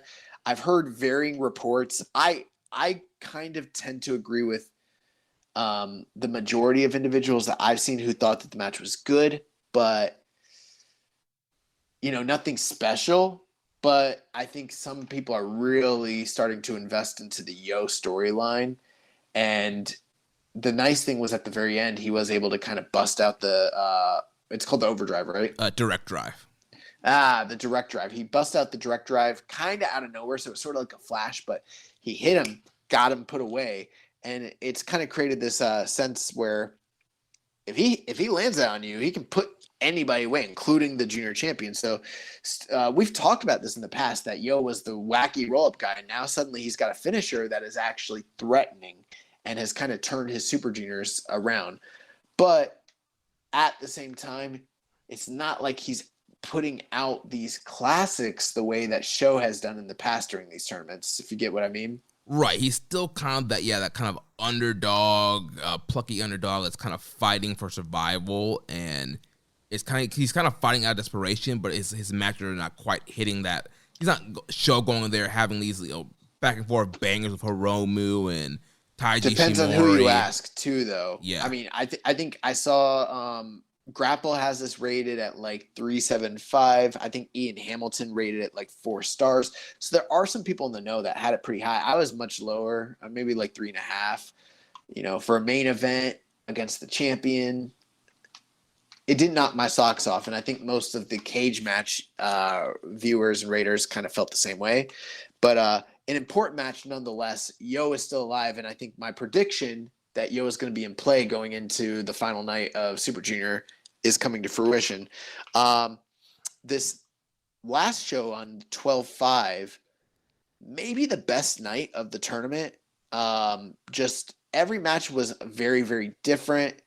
The top 3 matches in particular, Eagles against Sho, Hiromu against Wato, and Desperado against Bushi, all near the 4-star mark. Match of the night, Hiromu versus Wato, believe it or not. And this was probably Wato's best match in the company, but I wouldn't say – okay, I'm not going to sit here and say I wasn't impressed with him. I was impressed with him, but bro, did Hiromu fuck him up. Well, Hiromu, he pulled out the time bomb too, so it must have been a kind of crazy back and forth. It was not a crazy back and forth. It was mostly Hiromu eating him up and Wato showing fighting spirit and heart and getting a lot of hope spots, but it kind of fit the tone of the match. You know, it kind of reminded me in some ways of Hiromu's initial run in the company when he first came in as that juggernaut and was just running roughshod of guys like Ricochet and Taguchi and, you know, Kushida and everybody like that. So kind of reminded me of similar tone, very, very serious match. And there was one point, it was really cool. Wato got to the top rope and pretended like he was, what's the move he does? The RPP? Yep, RPP. Okay. He set up for the RPP and Hiromu started rolling away, so he got too far away. And Wato said, fuck this, and did a John Woo drop kick off the top rope into Hiromu. Oh. Really, yeah, it was really cool. Easily 4 stars. Recommended match. I liked this quite a bit. Hiromu beat him. Desperado Bushi, right there. Very, very close in quality. And, you know, it was kind of make or break. Bushi sort of really needed this win to stay in contention, but so did Despi. So, you know, it like I said, make or break. Desperado ended up getting the win here, but Bushi, it makes sense why Bushi got that big win over Taiji Ishimori the night before, because he's going into the main event the second night. He didn't roll up Ishimori. He hit him with the MX off the top rope. So they kind of teased that he was going to accomplish that again here against Desperado. Did not come to fruition. Very, very good match. And Eagles and Sho, again, a lot of the same shenanigans that we've talked about with Sho, but the difference here was Eagles has studied him and kind of prepared for it. And he kind of brought out some of the old Sho as well. So that one was really good. Those top 3 matches were great. El Phantasmo and Taguchi kind of sucked. 15 minutes was way too long for him to be doing like an ass stick grabbing, you know. Yeah, kind of comedy. Yeah. You see those 2 guys, you know what you're going to get. So that was kind of like the low point of the night. And then Yo defeating Kanemaru, he kind of had to go through all the old man tricks of Kanemaru to stay alive. So that pretty much clears it up. I highly recommend the 12/5 night. I think it's cumulatively one of the best nights of the turn of the Super Juniors this year. So at this point with the standings, we've got Doki eliminated at 4 points. Wato eliminated at 6 points. Bushi eliminated at 8 points. Taguchi eliminated at 8 points. Kanemaru eliminated at 8 points. The guys that are still alive, Taiji Ishimori 10 points, Yo 10 points, ELP 10 points, Robbie Eagles 10 points. Hiromu Takahashi and El Desperado both tied for second place with 11 points, and then Sho sitting at the top of the block, 12 points. Yeah, so very interesting top of the block here. All of those from Yo up to Sho, all those guys you mentioned are still alive. There's a lot of scenarios coming up with these last 2 nights. Ishimori. Yeah, and Ishimori. Ishimori up to Sho. Any one of those guys could get the win here. And all those guys, they all have key matches coming up these last 2 nights. I know the big prediction we have here is Sho against Yo in the finals, and for that to happen there. Well, I don't know if it's going to be Sho versus Yo in the finals. I kind of made that correction. So on the final night, Sho and Yo are on December 11th, they're facing off. Right. So, and that kind of makes me feel like maybe they won't end up in the finals on the 15th against one another. I had kind of predicted that was the case, but again, I was thinking the kind of booking you do when it's a double block, and I keep forgetting it's a single block tournament. That doesn't mean that they couldn't end up in the finals against one another, but I don't know if I'm a big advocate of them doing an immediate rematch unless something happens in this match that necessitates it. Yeah, but I feel like one of those two guys could get to the finals off of that match. Like if Sho beats Ishimori, or if Ishimori beats Sho on night 10, you have both those guys going with 12. Then Yo beats ELP on the 8th. He gets to 12. Then you have both Sho and Yo at 12 going into December 11th. Yeah. I mean, at this point, Yo has to win, essentially. The four guys who have to win the remainder of their matches pretty much to stay alive are Eagles, Phantasmo, Yo, and Ishimori. Yeah. So for the most part. So, I mean, there's a little wiggle room with Hiromu, Desperado, and Sho. But those guys that are still kind of alive, they're right on the cusp. And I'm thinking Yo beats ELP to continue this storyline here for him. Yeah, I think he's going to be ELP. I think him and Sho are going to be tied going into the 11th. Both have 12 points. Possibly. I mean, he could come into it with 12 points. Sho could win and be sitting at the top of the block with 14 points. And if he beats Sho, they tie on the final night. He has the tiebreaker. Sho and actually, if they're the top two with 14 points, they might end up still facing each other in an immediate rematch on the 15th. Or depending on how the points shake out, that could be the impetus for Sho's, getting knocked out of the finals. Yeah, Yo spoils him. Yeah, so I'm not even convinced that Ishimori's beating Sho. In fact, if I was booking this, I would have Sho beat him. Depending on how, I haven't done all the fine math, but I think Sho beats Ishimori, Yo beats ELP, and then Yo beats Sho on the final night. Or maybe you do the heartbreaker, and you really put over Sho by having him cheat and beat Yo on the final night to get into the finals. I think the one thing is if Sho loses to Ishimori, right? Mm-hmm. And they both go in with 12 points on the final night, the chances that Sho cheats and wins, I think, are a lot higher than if he goes in with 14 points and Yo's the underdog. You know what I'm saying? Right. And I feel like Sho won the first match, and so Yo needs to get the win back here in this rivalry. So yeah, I think I like the way you painted it out. Sho goes with 14. Yo also goes with 12 and beats him and gets 14. So let's look at a couple. So we've kind of talked about Sho and Yo, and in return, kind of talked about Ishimori and ELP. So Roppongi 3K and Bullet Club sort of amalgamated there. We've got Hiromu on the docket. He's got Doki on the 8th, and then on the 11th, he's facing off against Robbie Eagles. I'm calling upset alert with Doki. You think Doki's going to beat Hiromu? Yeah. So at that point, that would leave Hiromu at 11 points, and then he would need to beat Robbie Eagles on the final night to get 13 points to be in contention to make it to the finals. Yeah, I think he's going to beat Eagles and get that 13. So you think that Hiromu is the most likely candidate for the guy that goes through to the finals to face either Sho or Yo? Yeah. That makes sense to me. I could definitely see that. Let's take a look at what Eagles is doing. So Eagles has Kanemaru on the first night, which I think is a very winnable match for him. Mm-hmm. That would put him at 12. So let's say hypothetically you're right and Hiromu loses, and he would be actually at 11 points. Eagles would be at 12. Eagles would kind of have the slight edge over him. And then that's like a do or die match for both guys. Right, yeah. So I kind of like that booking. And I think obviously it would benefit Doki to kind of rack up the last couple points, but I'm not a big fan of Hiromu going in as like a point leader necessarily, like a tip-top point leader on that final night. I think it would be better if he did take that loss, but who knows if that's really going to happen. I mean, that's a big ask. Doki beating Hiromu, regardless of whether it's in Super Juniors or not, that's a huge, huge upset.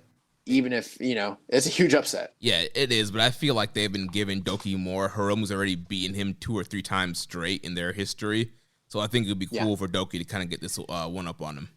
The main thing that makes me think you could be right is just the sense that it might actually benefit Hiromu's trajectory going into the 11th show, you know? Yeah. So there is that part of me that kind of sees that. I think if Hiromu beats Doki, then maybe it's a lock that he's going to the finals, but it could also be the key indicator that maybe he's going to lose to Eagles. Yeah, so he beats Doki, then he's going in with 13, and then let's say Eagle comes in with 12, then Eagles gets to win, and he would be 14.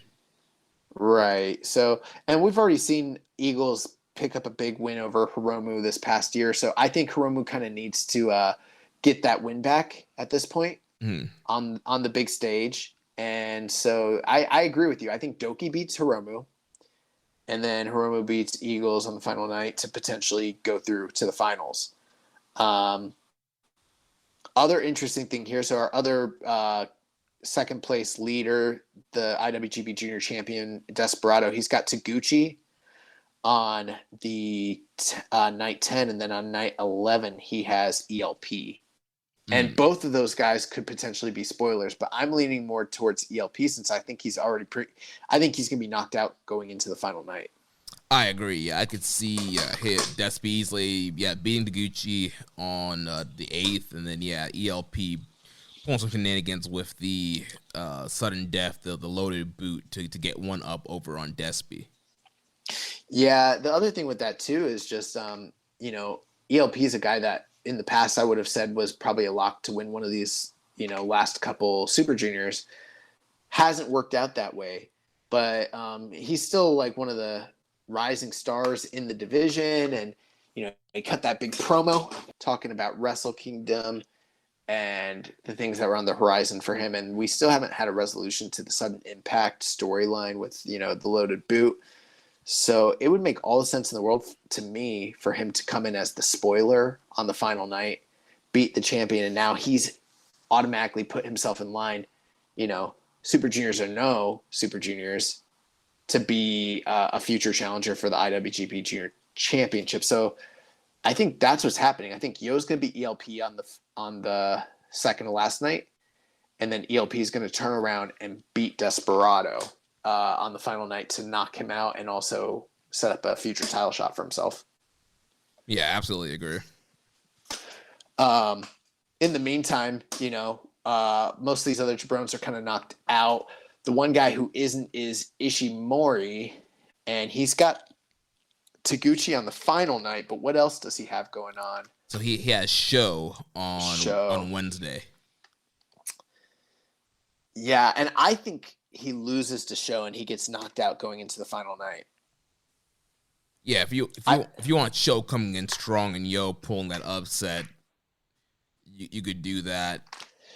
That's what I'm thinking. So I think he's not going to be in contention going into the final night at all. And then I think he probably beats Taguchi just to kind of up his points total to kind of make him at parity with a lot of these guys and then finish strong. But, he's not going to win. Yeah. And I think that's it. I think that you and I have laid out I think this is what's probably happening. I think Yo's going to beat Show on the final night, tie him at 14 points, go into the finals, and Hiromu's going to have to beat it's going to come down to Show and Yo and Eagles and Hiromu. Those will be the two deciding matches. I think Hiromu's going to be Eagles, and we're going to end up with Yo versus Hiromu for the best Super Juniors finals. Yeah, and that's going to be, the time for Yo. Like, you got to show us something here. Like, if you're they're giving you the platform in the finals with Hiromu and it doesn't deliver, then that's not a good sign. Now, here's the other possibility. We could be overlooking the fact that they are pushing Sho, and Sho could be the guy. And at that point, I think either Hiromu or Eagles would be a fitting dance partner for him on the final night. Yeah, I mean, that is one thing I thought about, that kind of babyface dynamic of doing Yo and Hiromu. Also, they've done stuff like that in the past before, but it could be, if they want that more traditional alignment, you do Sho Hiromu or you do Sho Eagles. Yeah, let me look at one interesting tidbit here. I've got the Super Juniors results pulled up. So Sho has only lost in this tournament. He lost to Eagles, and he lost to Kanemaru and Phantasmo. So those were, two rule breakers that kind of outsmarted him. So he did beat Hiromu in this tournament, and for those individuals who think they're going to do wash, rinse, and repeat, and Hiromu's going to win the whole thing, Sho might not be the worst dance partner because he's a guy that's already beaten him in this tournament. Right, then Hiromu can get the win back, but Sho could still have an argument and then somehow still get up a title match.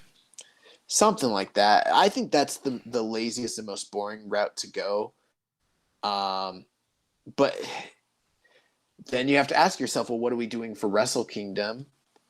And do we want Yo versus Desperado, or should it just be that Hiromu is going to win the whole thing? I think on the flip side, did Yo lose to Hiromu already? He did. Yeah. Yeah. So, I mean, that wouldn't pose as much of a threat to Hiromu. I mean, obviously Yo's streaking, but Hiromu already beat him in the tournament. So if those two guys end up in the finals together, that kind of telegraphs that Yo's probably winning, I would assume. Because it's not that compelling if Hiromu just beats the guy twice, Right. Yeah. It's got me thinking a little bit. Because, I mean, I think if Yo beats Sho and ends up against Hiromu, Yo needs to win. And then, obviously, we got 2 nights of Wrestle Kingdom, so there's still wiggle room to do other things. But do we really want Yo versus Desperado? And also, what do we make of the Hiromu Desperado draw from earlier in the tournament? Is that just just another chapter in a long series of matches between them, or is that going to be the impetus for a Wrestle Kingdom match? It could be an impetus for a Wrestle Kingdom match. I mean, you could have Yo, he wins the tournament, and then night one you do Yo versus Despy, and then Hiromu's like, hey, I drew with the champ. I want the winner, so you do Yo versus Despy night one. I would have Despy retain, and then you do Despy Hiromu night 2. You could, but then also let's think about this. So Desperado in this tournament has lost to Sho, he's lost to Yo, he's lost to Ishimori, he drew with Hiromu, and he still has ELP and Taguchi. And in order for him to not make it to the finals, he needs to lose to one of them, probably ELP. So, I mean, that's like a lot of guys kind of beating the champion in the same tournament, which I don't feel like they usually have the champion lose this many times. No, they don't. But I definitely think the single block is kind of throwing some of that booking off. But at the same time, that helps for 2 nights of Wrestle Kingdom. You can do some stuff there. Maybe they end up doing a multi-man match instead of just some one-on-ones. And it also kind of sets up the post-Wrestle Kingdom. You have plenty of challengers lined up for Desperado. That is if he retains his titles on the 2 nights at Wrestle Kingdom. That is true, yeah. So, very interesting. Final thoughts. What do we think is going to be the final? You think it's going to be Yo Hiromu and then Hiromu beats Yo? I'm starting to lean towards Sho Hiromu. I just have a hard time with Yo just losing like that. Firing up, coming back, and then just having him lose once again to Sho. This is why I don't like single block tournaments. There's also the possibility that it's Yo Robbie Eagles. Yeah, I don't like that. Yo did beat Robbie Eagles in this tournament already. Yeah. I think I'm gonna go with Yo Hiromu.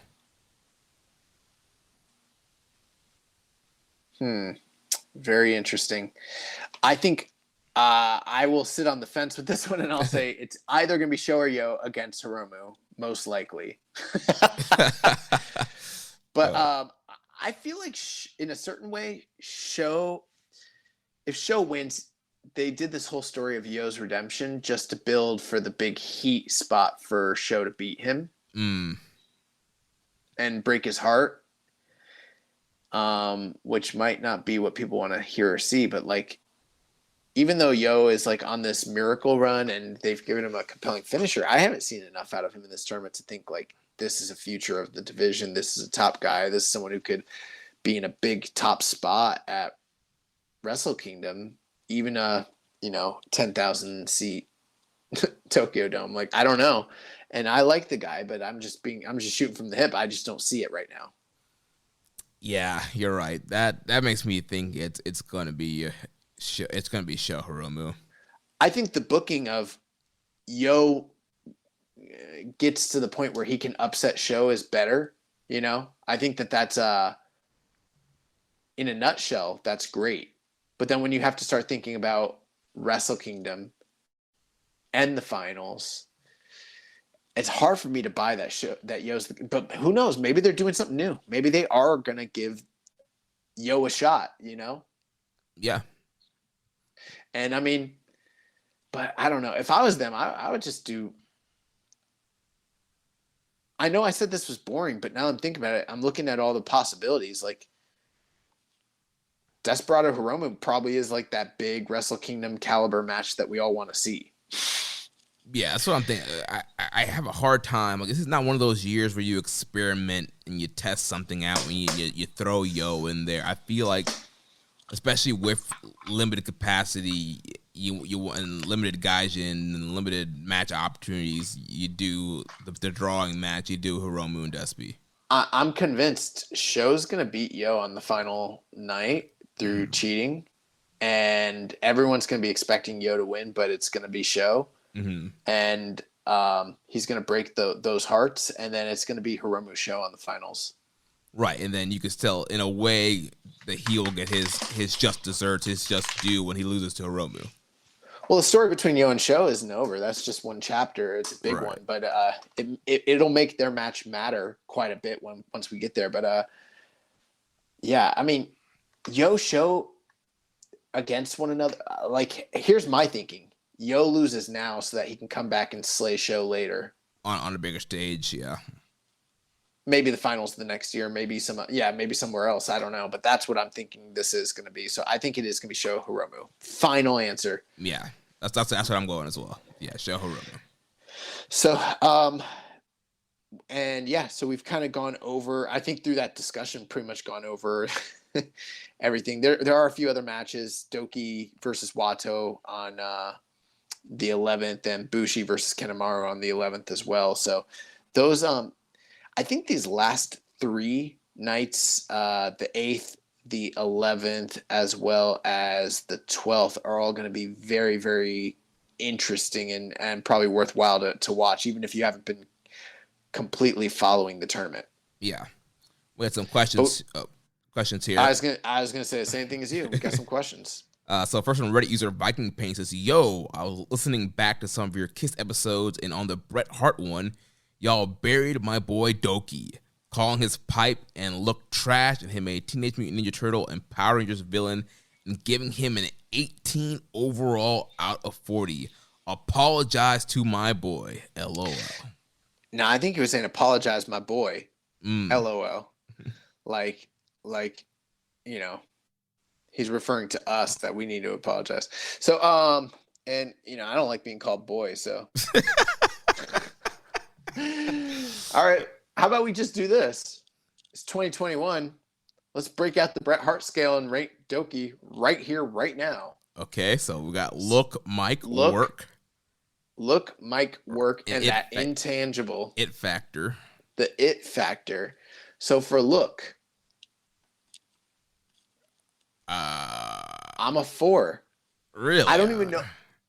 For look, Doki has a horrible look, bro. Maybe like give him like a 6. Hell no. Hell, we can call it a 5 if you want. Okay, yeah, let's call it 5. We can call it a 5, but dude, let's not kid ourselves. Do I like Doki? Yeah, I like him a lot. Did I like him back then?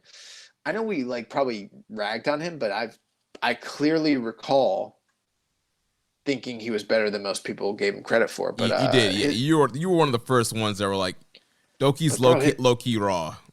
But his look has always been terrible, and even though he's got some new gear, let's not pretend that he doesn't look like a goon. Like right. He looks like a fucking goon. Let's give him a 5. We'll give the man a 5. I feel he's a 4 though, but no muscles, long stringy hair, half mask with the face paint, mesh top. I don't know what the fuck is going on. But kids dress up as him now, so that's true. So 5, okay. So work. I would go 7. Yeah. I'm right there, 7. So we're already almost higher than we were the last time, so that's 12.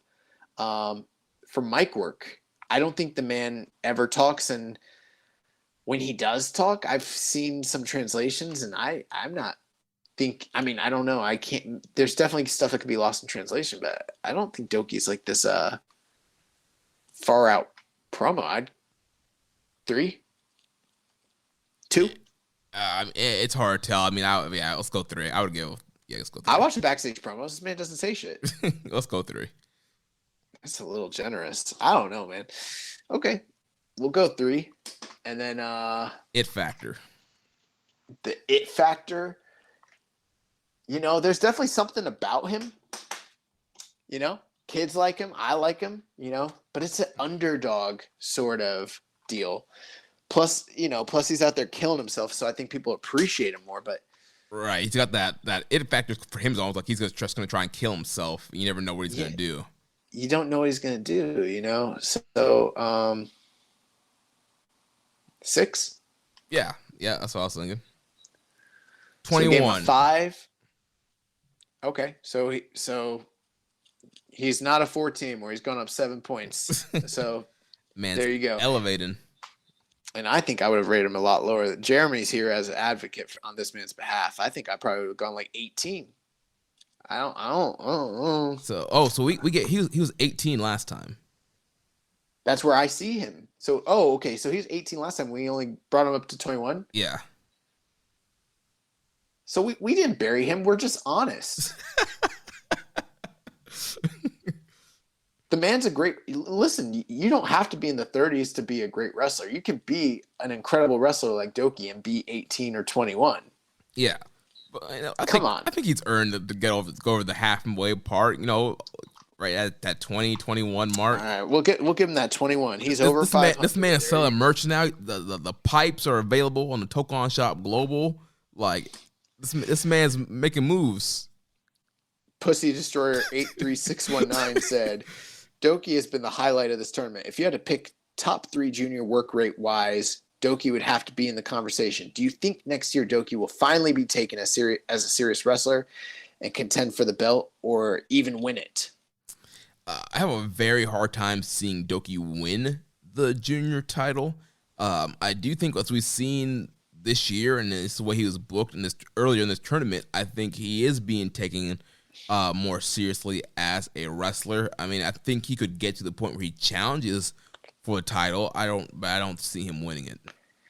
I have a tough time saying that he's top 3 in this tournament. I think he's shown in the opportunities they've given him, but I don't know, man. I don't think he's out here outperforming Hiromu, Desperado, Robbie Eagles, Ishimori, and even just those 4, or maybe even, I don't know, Bushi's gonna have a low-key okay tournament. Yeah. Okay, I'll just say those 4. I think he's top 5 probably. Yeah, and to be fair, he's not getting a ton of main events like a lot of those top guys are getting. He's getting those 10 to 15 opener mid card, which he's doing great for those slots. We haven't seen him test it out. And who knows, maybe next year he'll get more semi-mains and main events. We'll get to see more. he did peak early. You know, he was kind of getting that grumpy Tiger Mask run going. He was peaking earlier and was having some really good matches. When we were very critical on the whole tournament, people needing to try harder. But I feel as the tournament has gone on, we've seen the top performers like Hiromu and Ishimori and these guys working really hard and having better matches and kind of lower Doki down the totem pole. But I do think if he continues to do what he's doing, they will take him more serious in the future.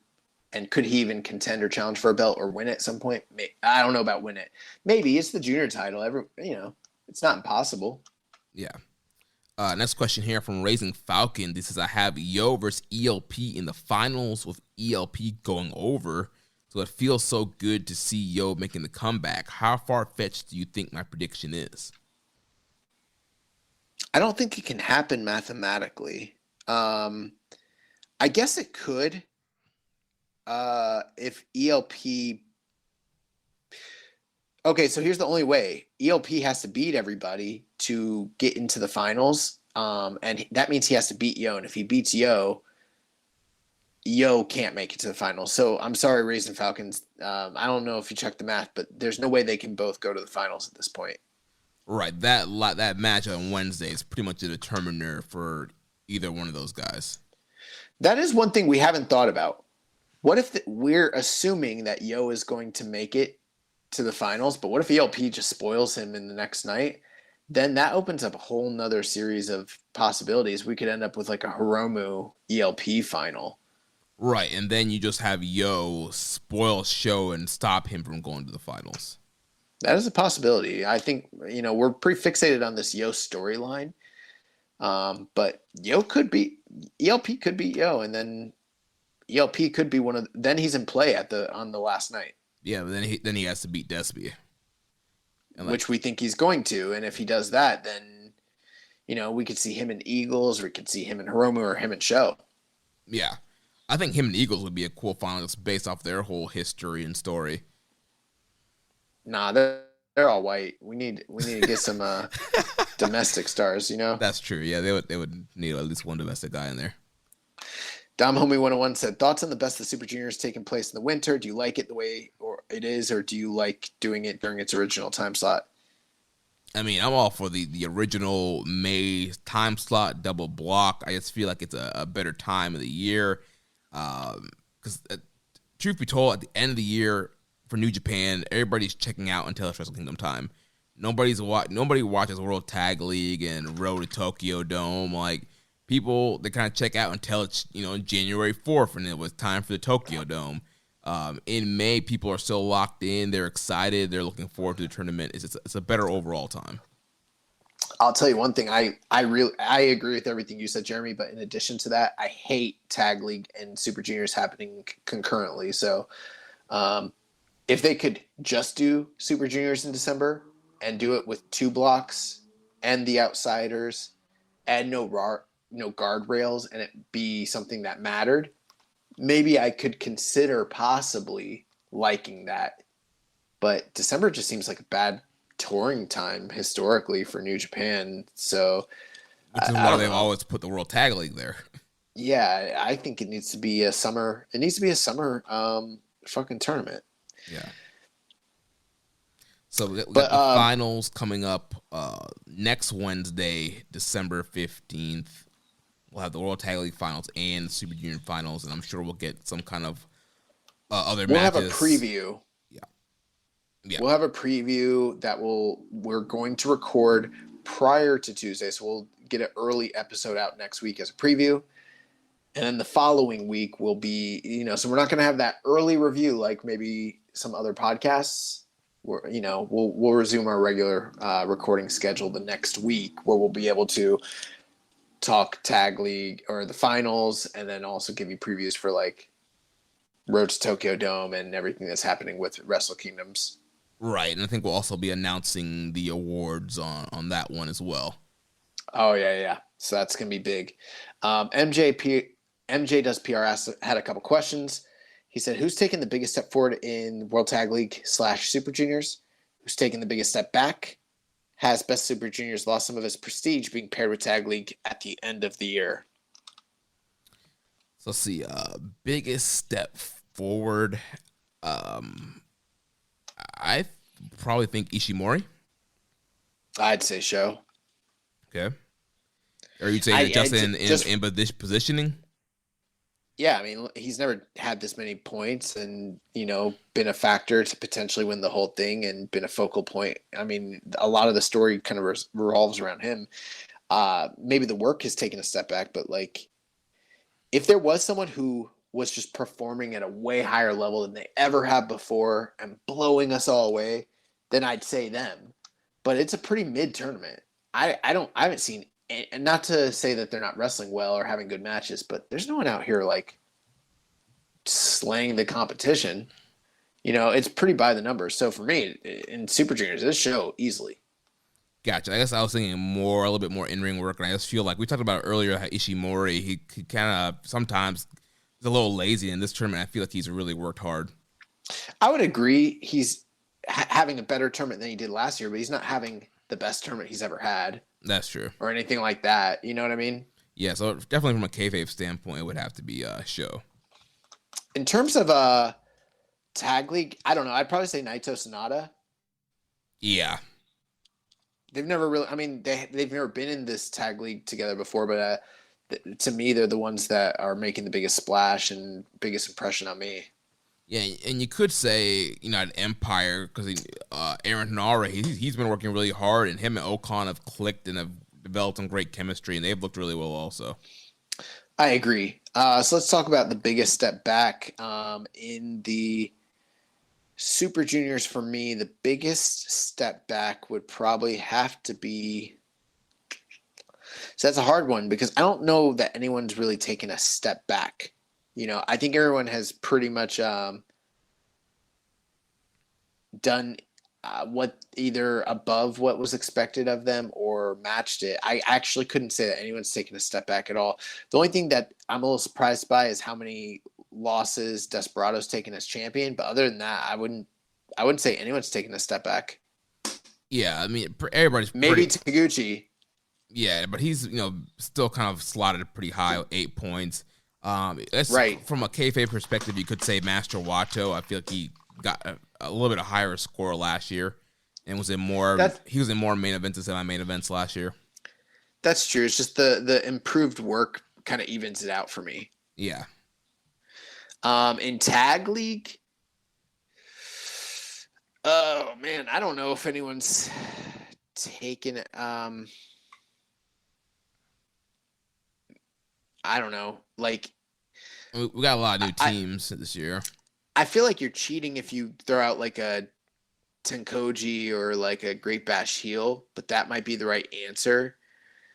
In a certain sense, maybe GOD, because they always are factoring into the finals, and this year it feels like they're probably not going to. So from that standpoint, maybe them. Yeah, probably them, because even with they have 10 points now, we talked about it's going to be very hard for them to even get into the finals. Another team in tag league that's taken a huge step forward, especially in booking, is Fale and Owens. Yeah. So good questions there. And then I think we both agree that Super Juniors is not as prestigious for all the reasons we've kind of listed earlier. Yeah. Well, that wraps up our Super Junior and World Tag League talk. We have some few news items here, then some questions, and we'll get to the recommended match of the week. So first thing, New Japan has announced that Clark Connors has contracted COVID-19, and he had to miss the scheduled LA Comic-Con appearance this past weekend. In a statement on their website, NJPW says that Connors is experiencing mild symptoms, and he has not had close contact with other wrestlers. Connor has been scheduled to appear on the NJPW Comic-Con booth meet and greet this past Friday, December 3rd, in a panel discussion with Jay White and Fred Rosser. On Saturday, December 4th, the company announced that Gabriel Kidd took his place in the events. NJPW went on to say that Connor's status for the Thursday, December 9th, Strong Nemesis tapings in Los Angeles is subject to a negative COVID-19 test. Connors is currently scheduled to team with Jordan Clearwater against Bull Club's Chris Bay and Hikuleo. Then we had some news from Pro Wrestling Noah. They revealed Kenta's match for their New Year's Day show at Budokan Hall. Kenta will team with Kazushi Sakuraba and Takashi Segura in a 6-man tag match against Daiki Inaba and Masa Kitamiya and Yoshiko Inamura at Noah's The New Year 2022. The show is taking place on Saturday, January 1st, and will be available live on Noah's Wrestle Universe streaming service. We have an update with Will Ospreay and MLW. Will Ospreay says his MLW debut will happen after all. This comes a few days after reports emerged that Ospreay's MLW deal had been nixed. Both Ospreay and NJPW and Void Rocky Romero called these reports into question. Ospreay went as far as to say that his debut with MLW will still take place. Ospreay tweeted, "Lads, MLW will happen, just not when it was meant to. Everyone calm your tits." The report has cited that unnamed sources stating that the working relationship between MLW and New Japan Pro Wrestling reportedly came to an end in mid-November, which meaning former IWGP champion Ospreay could not appear for the company as previously announced. Neither MLW nor Court Bauer have commented publicly about the relationship or Ospreay. Yeah, one thing I was confused about, when you and I had spoken about this, you had mentioned it had something to do with them working with All Japan, but everything I was reading today said it had something to do with them featuring AAA talent and the CMLL kind of issue. Yeah, I think what I saw yesterday was more of just a speculation of people kind of assuming it was because of the All Japan relationship and MLW getting ready to feature some All Japan guys that was the issue. But yeah, it definitely looks like the AAA might have been, because I know that Ospreay they wanted him to work the Crash show and that MLW was doing, and New Japan was like, no, he can't do that. But I guess they were bringing some Crash guys to the States, and this thing, yeah, New Japan doesn't want Ospreay working on stuff that's going to have Crash guys. Great. Well, that is going to... there was... they did announce Minoru Suzuki for an upcoming DDT. But, it didn't look like anything I want to see. It's like a mixed tag. Yeah. Which we did have a question about that from PCN91. Says, with the recent news that Minoru Suzuki is going to be at the big year-end DDT show, is there any other New Japan talent or people associated with New Japan who you'd like to see go have a match in another promotion? I mean, honestly, I know it's a cop-out answer, but I'm open to anybody working pretty much anywhere. I don't really follow all those other companies, although I'm acutely aware of them. But I mean, if Ibushi goes and wrestles in, Big Japan or something like that, or someone has another like Futen or Hard Hit or some other shoot style fight, or someone goes to Freedoms, and has a death match, I'm going to watch it. So I'm pretty much open to anybody. I don't really have a dream match or like a dream promotion to pair up with any particular wrestler. But I would like to see more of that sort of stuff happening. Yeah. The first thing that's popped in my head, I think it'd be pretty cool. We're seeing guys kind of go back to their home promotions. It'd be cool to see like Ibushi go back to DDT and do like a big match there. Yeah. I mean, that would be big business and, kind of be interesting. So, yeah, you might have a good point there, too. His next question is also, is there anyone who is currently in another promotion you would like to see come work a match in New Japan? Yeah, there's a lot of guys. I mean, Bryan Danielson's number one for me right now. I think he kind of meant just in Japan, but maybe I'm wrong. Gotcha. I really like Takuya Nomura, the new the kid that's the Big Japan World Champion, the Strong Champion. He's very, very impressive. He actually, I think last year had a match, sort of like a showcase match against Suzuki that was pretty fun. I mean, there's Sakamoto. What's his name? Konosuke Takeshita. Yeah, Takeshita would be awesome. Most of the guys from Noah, Jake Lee. Strong Hearts. Yeah, the Strong Hearts are out there. There's a lot of guys in Dragon Gate. Why do I forget names? Who's the fucking ace of All Japan? Miyahara. Yeah, Kento. All those guys. I'm open to all of it, Yeah. His last did question. I say Sakamoto? Yeah, you did. Yeah, all those guys.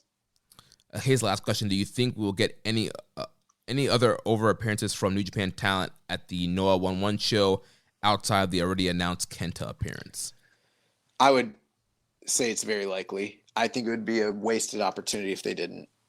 Yeah, you want to try and shoot some hot angles to get that third Wrestle Kingdom show hot. Next question, fit_beautiful2638 said, who do you think challenges Ishii for the Never title at Wrestle Kingdom? That's very interesting, especially since Ishii hasn't been on this World Tag League tour. So it seems like Road to Tokyo Dome will probably be the key thing that's going to set up his title matches. But I don't know. There's not one guy that's really popping out to me. Cobb. Yeah, that would make a ton of sense. You could do Cobb. If he's healthy, you could do Ibushi. Yeah, seems like kind of a step down for him though. Not really. There's no white belt, and he's not going to be in the top 2 main events. I'm not sure what else he's going to do. So, from that standpoint, it kind of makes sense to me. Yeah. Damn, dude. Just because Ishii's got the title, it's a step down now. It wasn't a step down when Jay White and Tanahashi had that shit. Oh, man. Prejudice against my dog right now. I'm just saying, man. Normally, we really don't see many guys going down for never, but I guess, Jay was. That's because nobody wants smoke with Ishii. They never want to fuck with the Stone Pitbull. Right, that's true. They don't want to run it with him, so we'll see what happens. Next question from Viking Pain says, we know that wrestling in Japan had already suffered greatly from COVID, but with the Omicron on the horizon, do you think Puroresu as a whole will be able to survive a third year of the pandemic? Yeah. I mean, we could give you a more in-depth answer, but I think yes. Yeah, I think if they keep doing what they're doing, then yes, they can survive one more year. He also asks, it seems like with Suzuki working with DDT and Kenta with Noah, New Japan is really opening the real forbidden door with other domestic promotions now. But do you guys feel like they're missing an opportunity but not doing anything with Stardom? They are arguably the hottest promotion in Japan right now, and Kairi Hojo is teasing a possible return as well. Well, a couple things here. They're not working with DDT necessarily, although we've heard rumors. We reported on those rumors, a couple weeks ago. But Suzuki's a freelancer. Go to Cage Match and look at his matches throughout the year. He always works at least 2, 3, 4. This year, I think he's worked like 5 or 6 different Japanese promotions already. They don't always get promoted properly, or at least maybe here in the West, so we don't hear about it. But, Suzuki working DDT isn't necessarily a big deal. It's not like he's never – well, maybe he never has worked there, but he's worked a lot of other places. Like I mentioned, he worked Big Japan last year, and nobody was saying that New Japan and Big Japan had a relation. He's a freelancer. You know what I mean? Yeah. He can do whatever he wants. The Kenta Noah thing, we obviously understand that. I'm not trying to be pessimistic here. Do I think that there could be a potential of them working domestically with other companies? Yes, I do, and we've kind of talked about that. But as far as the Stardom thing, I don't really understand the question because they have worked with Stardom. Their brother and sister promotion, they have the same parent company, and they've featured Stardom talent on several of their big shows for a few years now. And they don't have women in their promotion anyway, so what kind of cross angle could they be doing unless we're talking interpromotional stuff? Yeah, the only thing that I think that could be cool to do, kind of like how Cyberfight had their big festival thing with all their promotions on it, you could do like a Bushi Road super show and you do top matches from Stardom and top matches from New Japan. Maybe 1 or 2. You think that's just going to draw? I don't know. But no, in all seriousness, Stardom is hot for sure. But I will say this. It would be cap to say they're arguably the hottest promotion in Japan right now. They're not hotter than Noah. They're not hotter than Dragon Gate. Maybe to Westerners it might seem that way, but the attendance numbers and everything like that disagrees. But they are, obviously, this is the hottest Joshi has been in a long time. Decades. Yeah. Decades, for sure.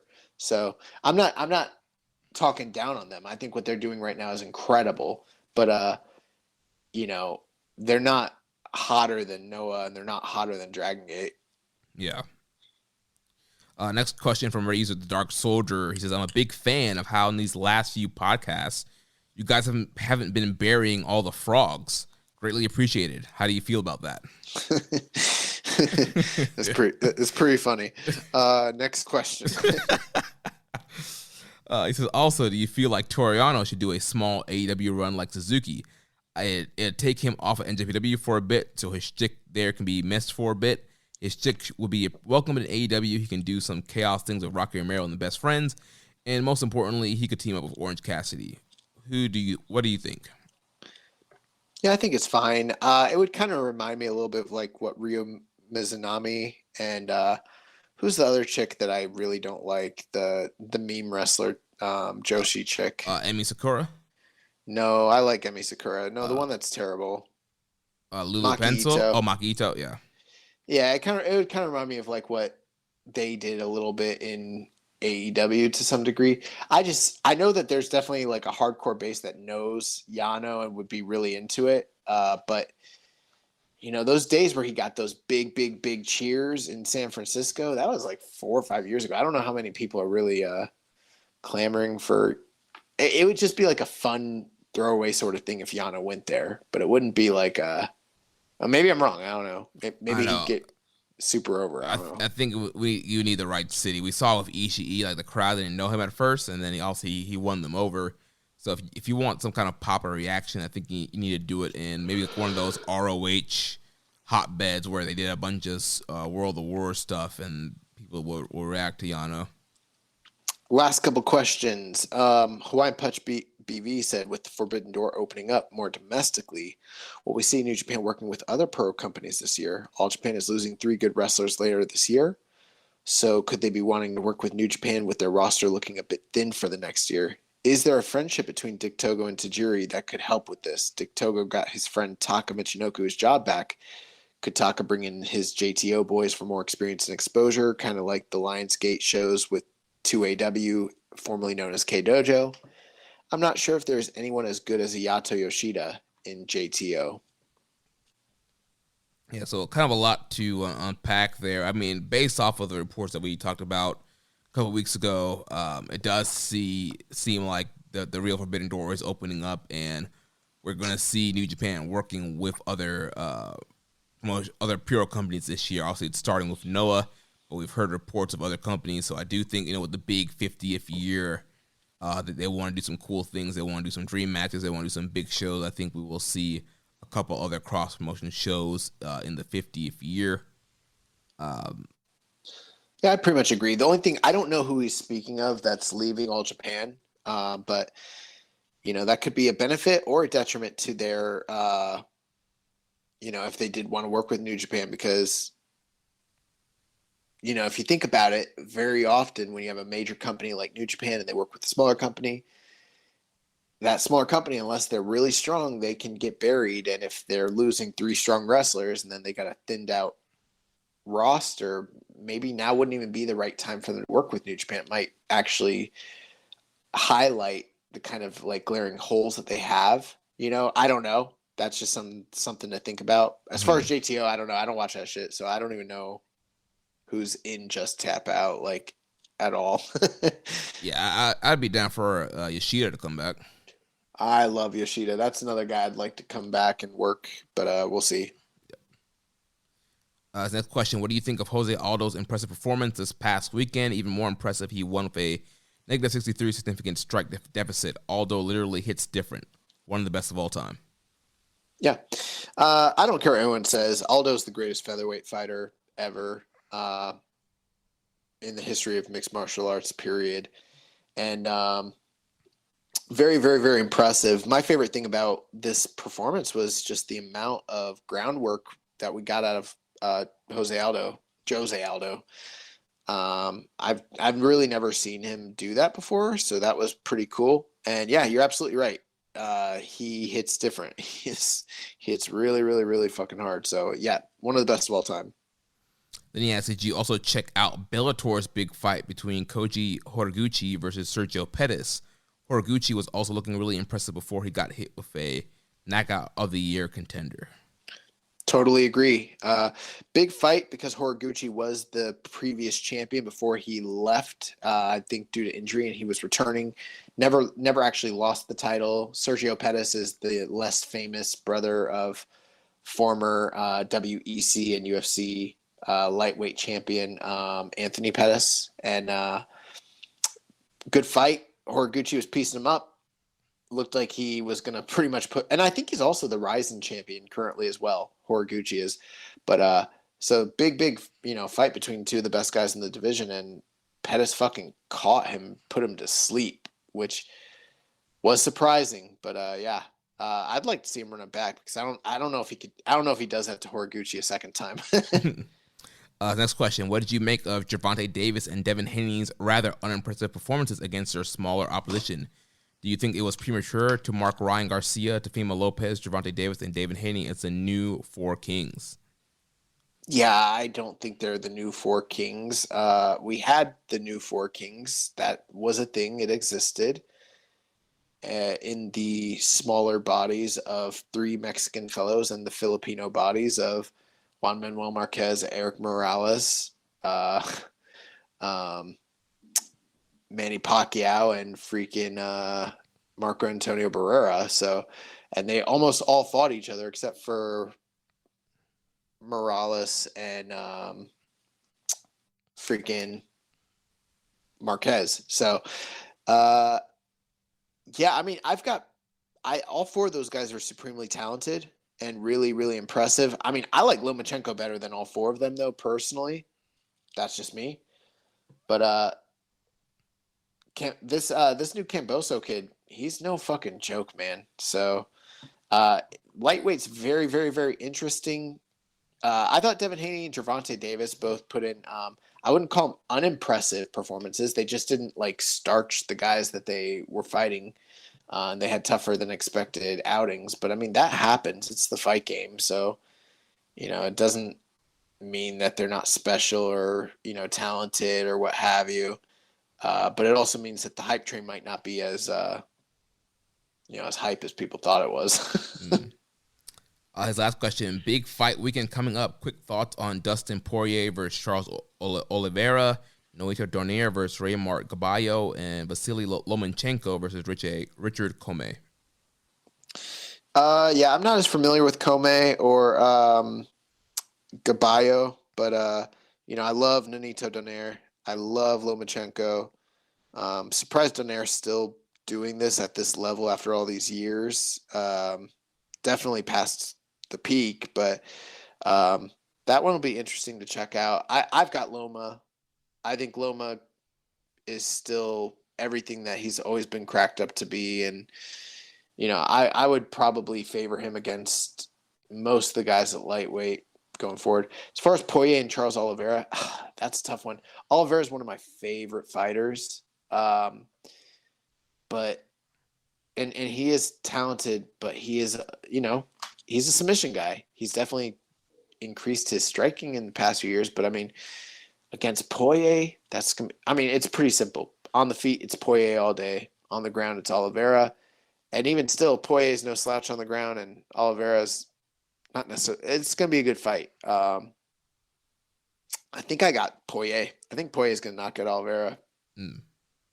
Although, if Oliveira grabs him, gets him in trouble, could tap him out. He's got a lot of ways to finish him. Oliveira is incredible. That's why I love him. He's incredible on the ground. So. Then last question here from Dom Homie 101, non-New Japan question. What are your guys' thoughts on the new era of NXT? How much heat does Triple H have with Vince, and Triple H was unable to stop the rise of AEW? Damn, this is like the second week in a row we got an NXT question. I don't give a fuck about NXT. I don't even want to I have thoughts. You know what? How about this? FOH draft is coming up. You want to hear my thoughts on NXT 2.0 and the death of the black and gold? Couple weeks. Tune in. You guys tune in. You guys might need to pay for it, by the way.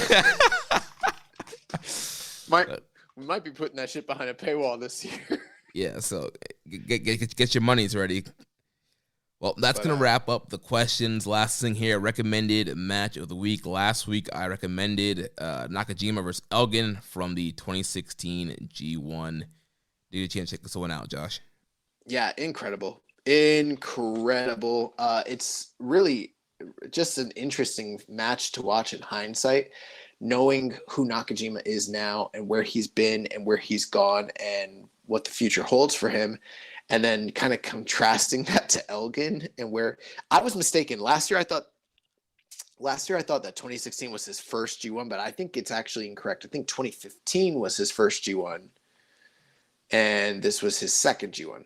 Maybe I'm wrong on that, but that might be the case. But anyways, he went into this tournament as the IC champ and was also like the champion in Lucha Libre Elite, which was like, one of the bigger promotions at the time. So, I mean, this guy was kind of like riding high, Elgin was, and it's been interesting to kind of see the downfall of him. But, bro, did these guys go to war? They really, really, really went to slobber war. Knocker.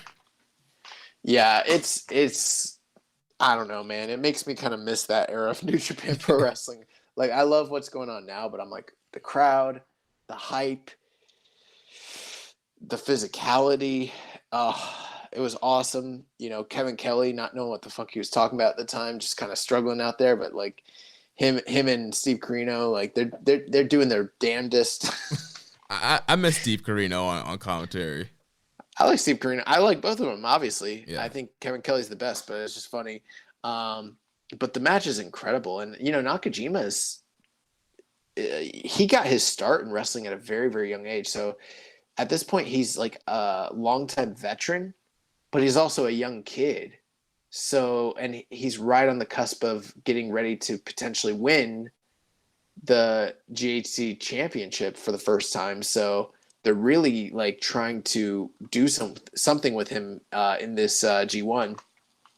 And so the idea that he could potentially get a win over, this juggernaut in Big Mike, who's the white belt holder at the time, was like kind of unthinkable. Plus, he had a good G1 performance-wise, Nakajima, but he was already eliminated mathematically by the time this match happened, and Elgin threw everything at him. They both threw everything at each other, but towards the tail end of the match, like Elgin was just mollywhopping this kid, and then somehow he gutted through it all and got Big Mike up for that fucking brainbuster and put this man away, and the Noah crowd is going crazy, and the Noah seconds, and these guys, I mean, bro, like when I say they really fucking were hitting each other hard, they really, really, really were. And yeah.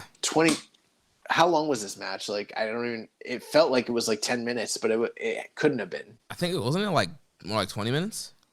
Yeah, like it felt like half the time of what it actually was. It was incredible. If you guys haven't seen it, go watch it. Plus, to see a young, fresh-faced Nakajima, and I mean, the guy that you're going to be seeing here shortly is, a grimy, slimy bastard who fucking hits so hard. So it's going to be interesting. Nice. Well, do you have a recommended match of the week for us for this week? I do, and I think it's very, very fitting because it's going to continue with the theme of the last few weeks. It's going to be Noah versus New Japan, but it's also going to be fitting because it's a Katsuyori Shibata singles match. So it's right in line with the upcoming impending announcement of whatever it is Shibata is going to be announcing. Now, in this case, this match takes place outside of New Japan. We're going to Noah, and the good news is, even though it's not on New Japan World, it's right there on YouTube for the entire world to see. Very, very easy to access it. And this match comes from Noah Great Voyage 2016 in Yokohama. And it is a singles match between the current reigning never openweight champion, Katsuyori Shibata, as he takes on Go Shiozaki. Woo-hoo. That should be a banger. It is. 8.11 on Cage Match. Incredible match. Like, incredible. So, plus, Go just made his return to Noah and is going to be, active and eligible to compete on these Wrestle Kingdom shows, most likely, depending on what happens between now and then. So that's this would also be a good opportunity, if you haven't seen it, to get a good look at him as well. Definitely. Looking forward to checking that out. And that's going to wrap things up for us here this week. Remember, please go out and vote in our year-end awards, bit.ly/KissAwards21. Get your votes in on that. Voting ends December 19th. Vote and share. Next week, we'll be back to preview the Best of Super Junior 28 and World Tag League 2021 finals. If you enjoyed today's show, please consider making a donation by visiting socialsuplex.com/donate and click on the donate button under the Keeping It Strong Style logo.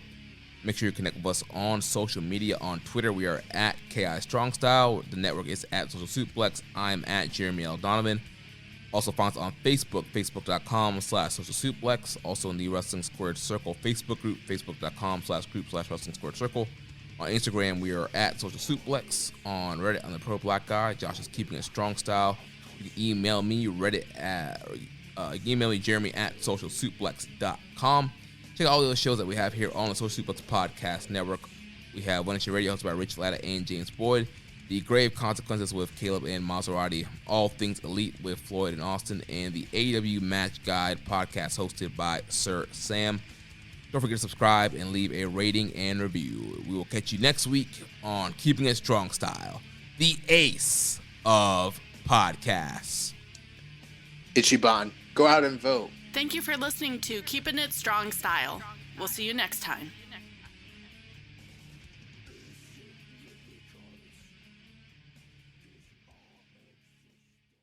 Some coffee's fast, but not fresh. Some coffee's fresh, but only after a long wait. Speedway coffee is made fresh at the push of a button, hot or iced, so you can have fresh coffee your way, right away. Get 2 times the points when you buy any size hot or iced coffee drink with Speedy Rewards. Amazon is changing the way we think about TVs. Say hello to the Amazon Fire TV Omni Series, a new 4K ultra-high-definition smart TV with Dolby Vision and hands-free Alexa.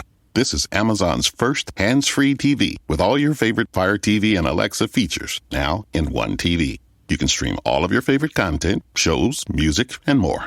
The Amazon Fire TV Omni Series is available in a variety of sizes and competitive prices in store at Best Buy or at Amazon.com.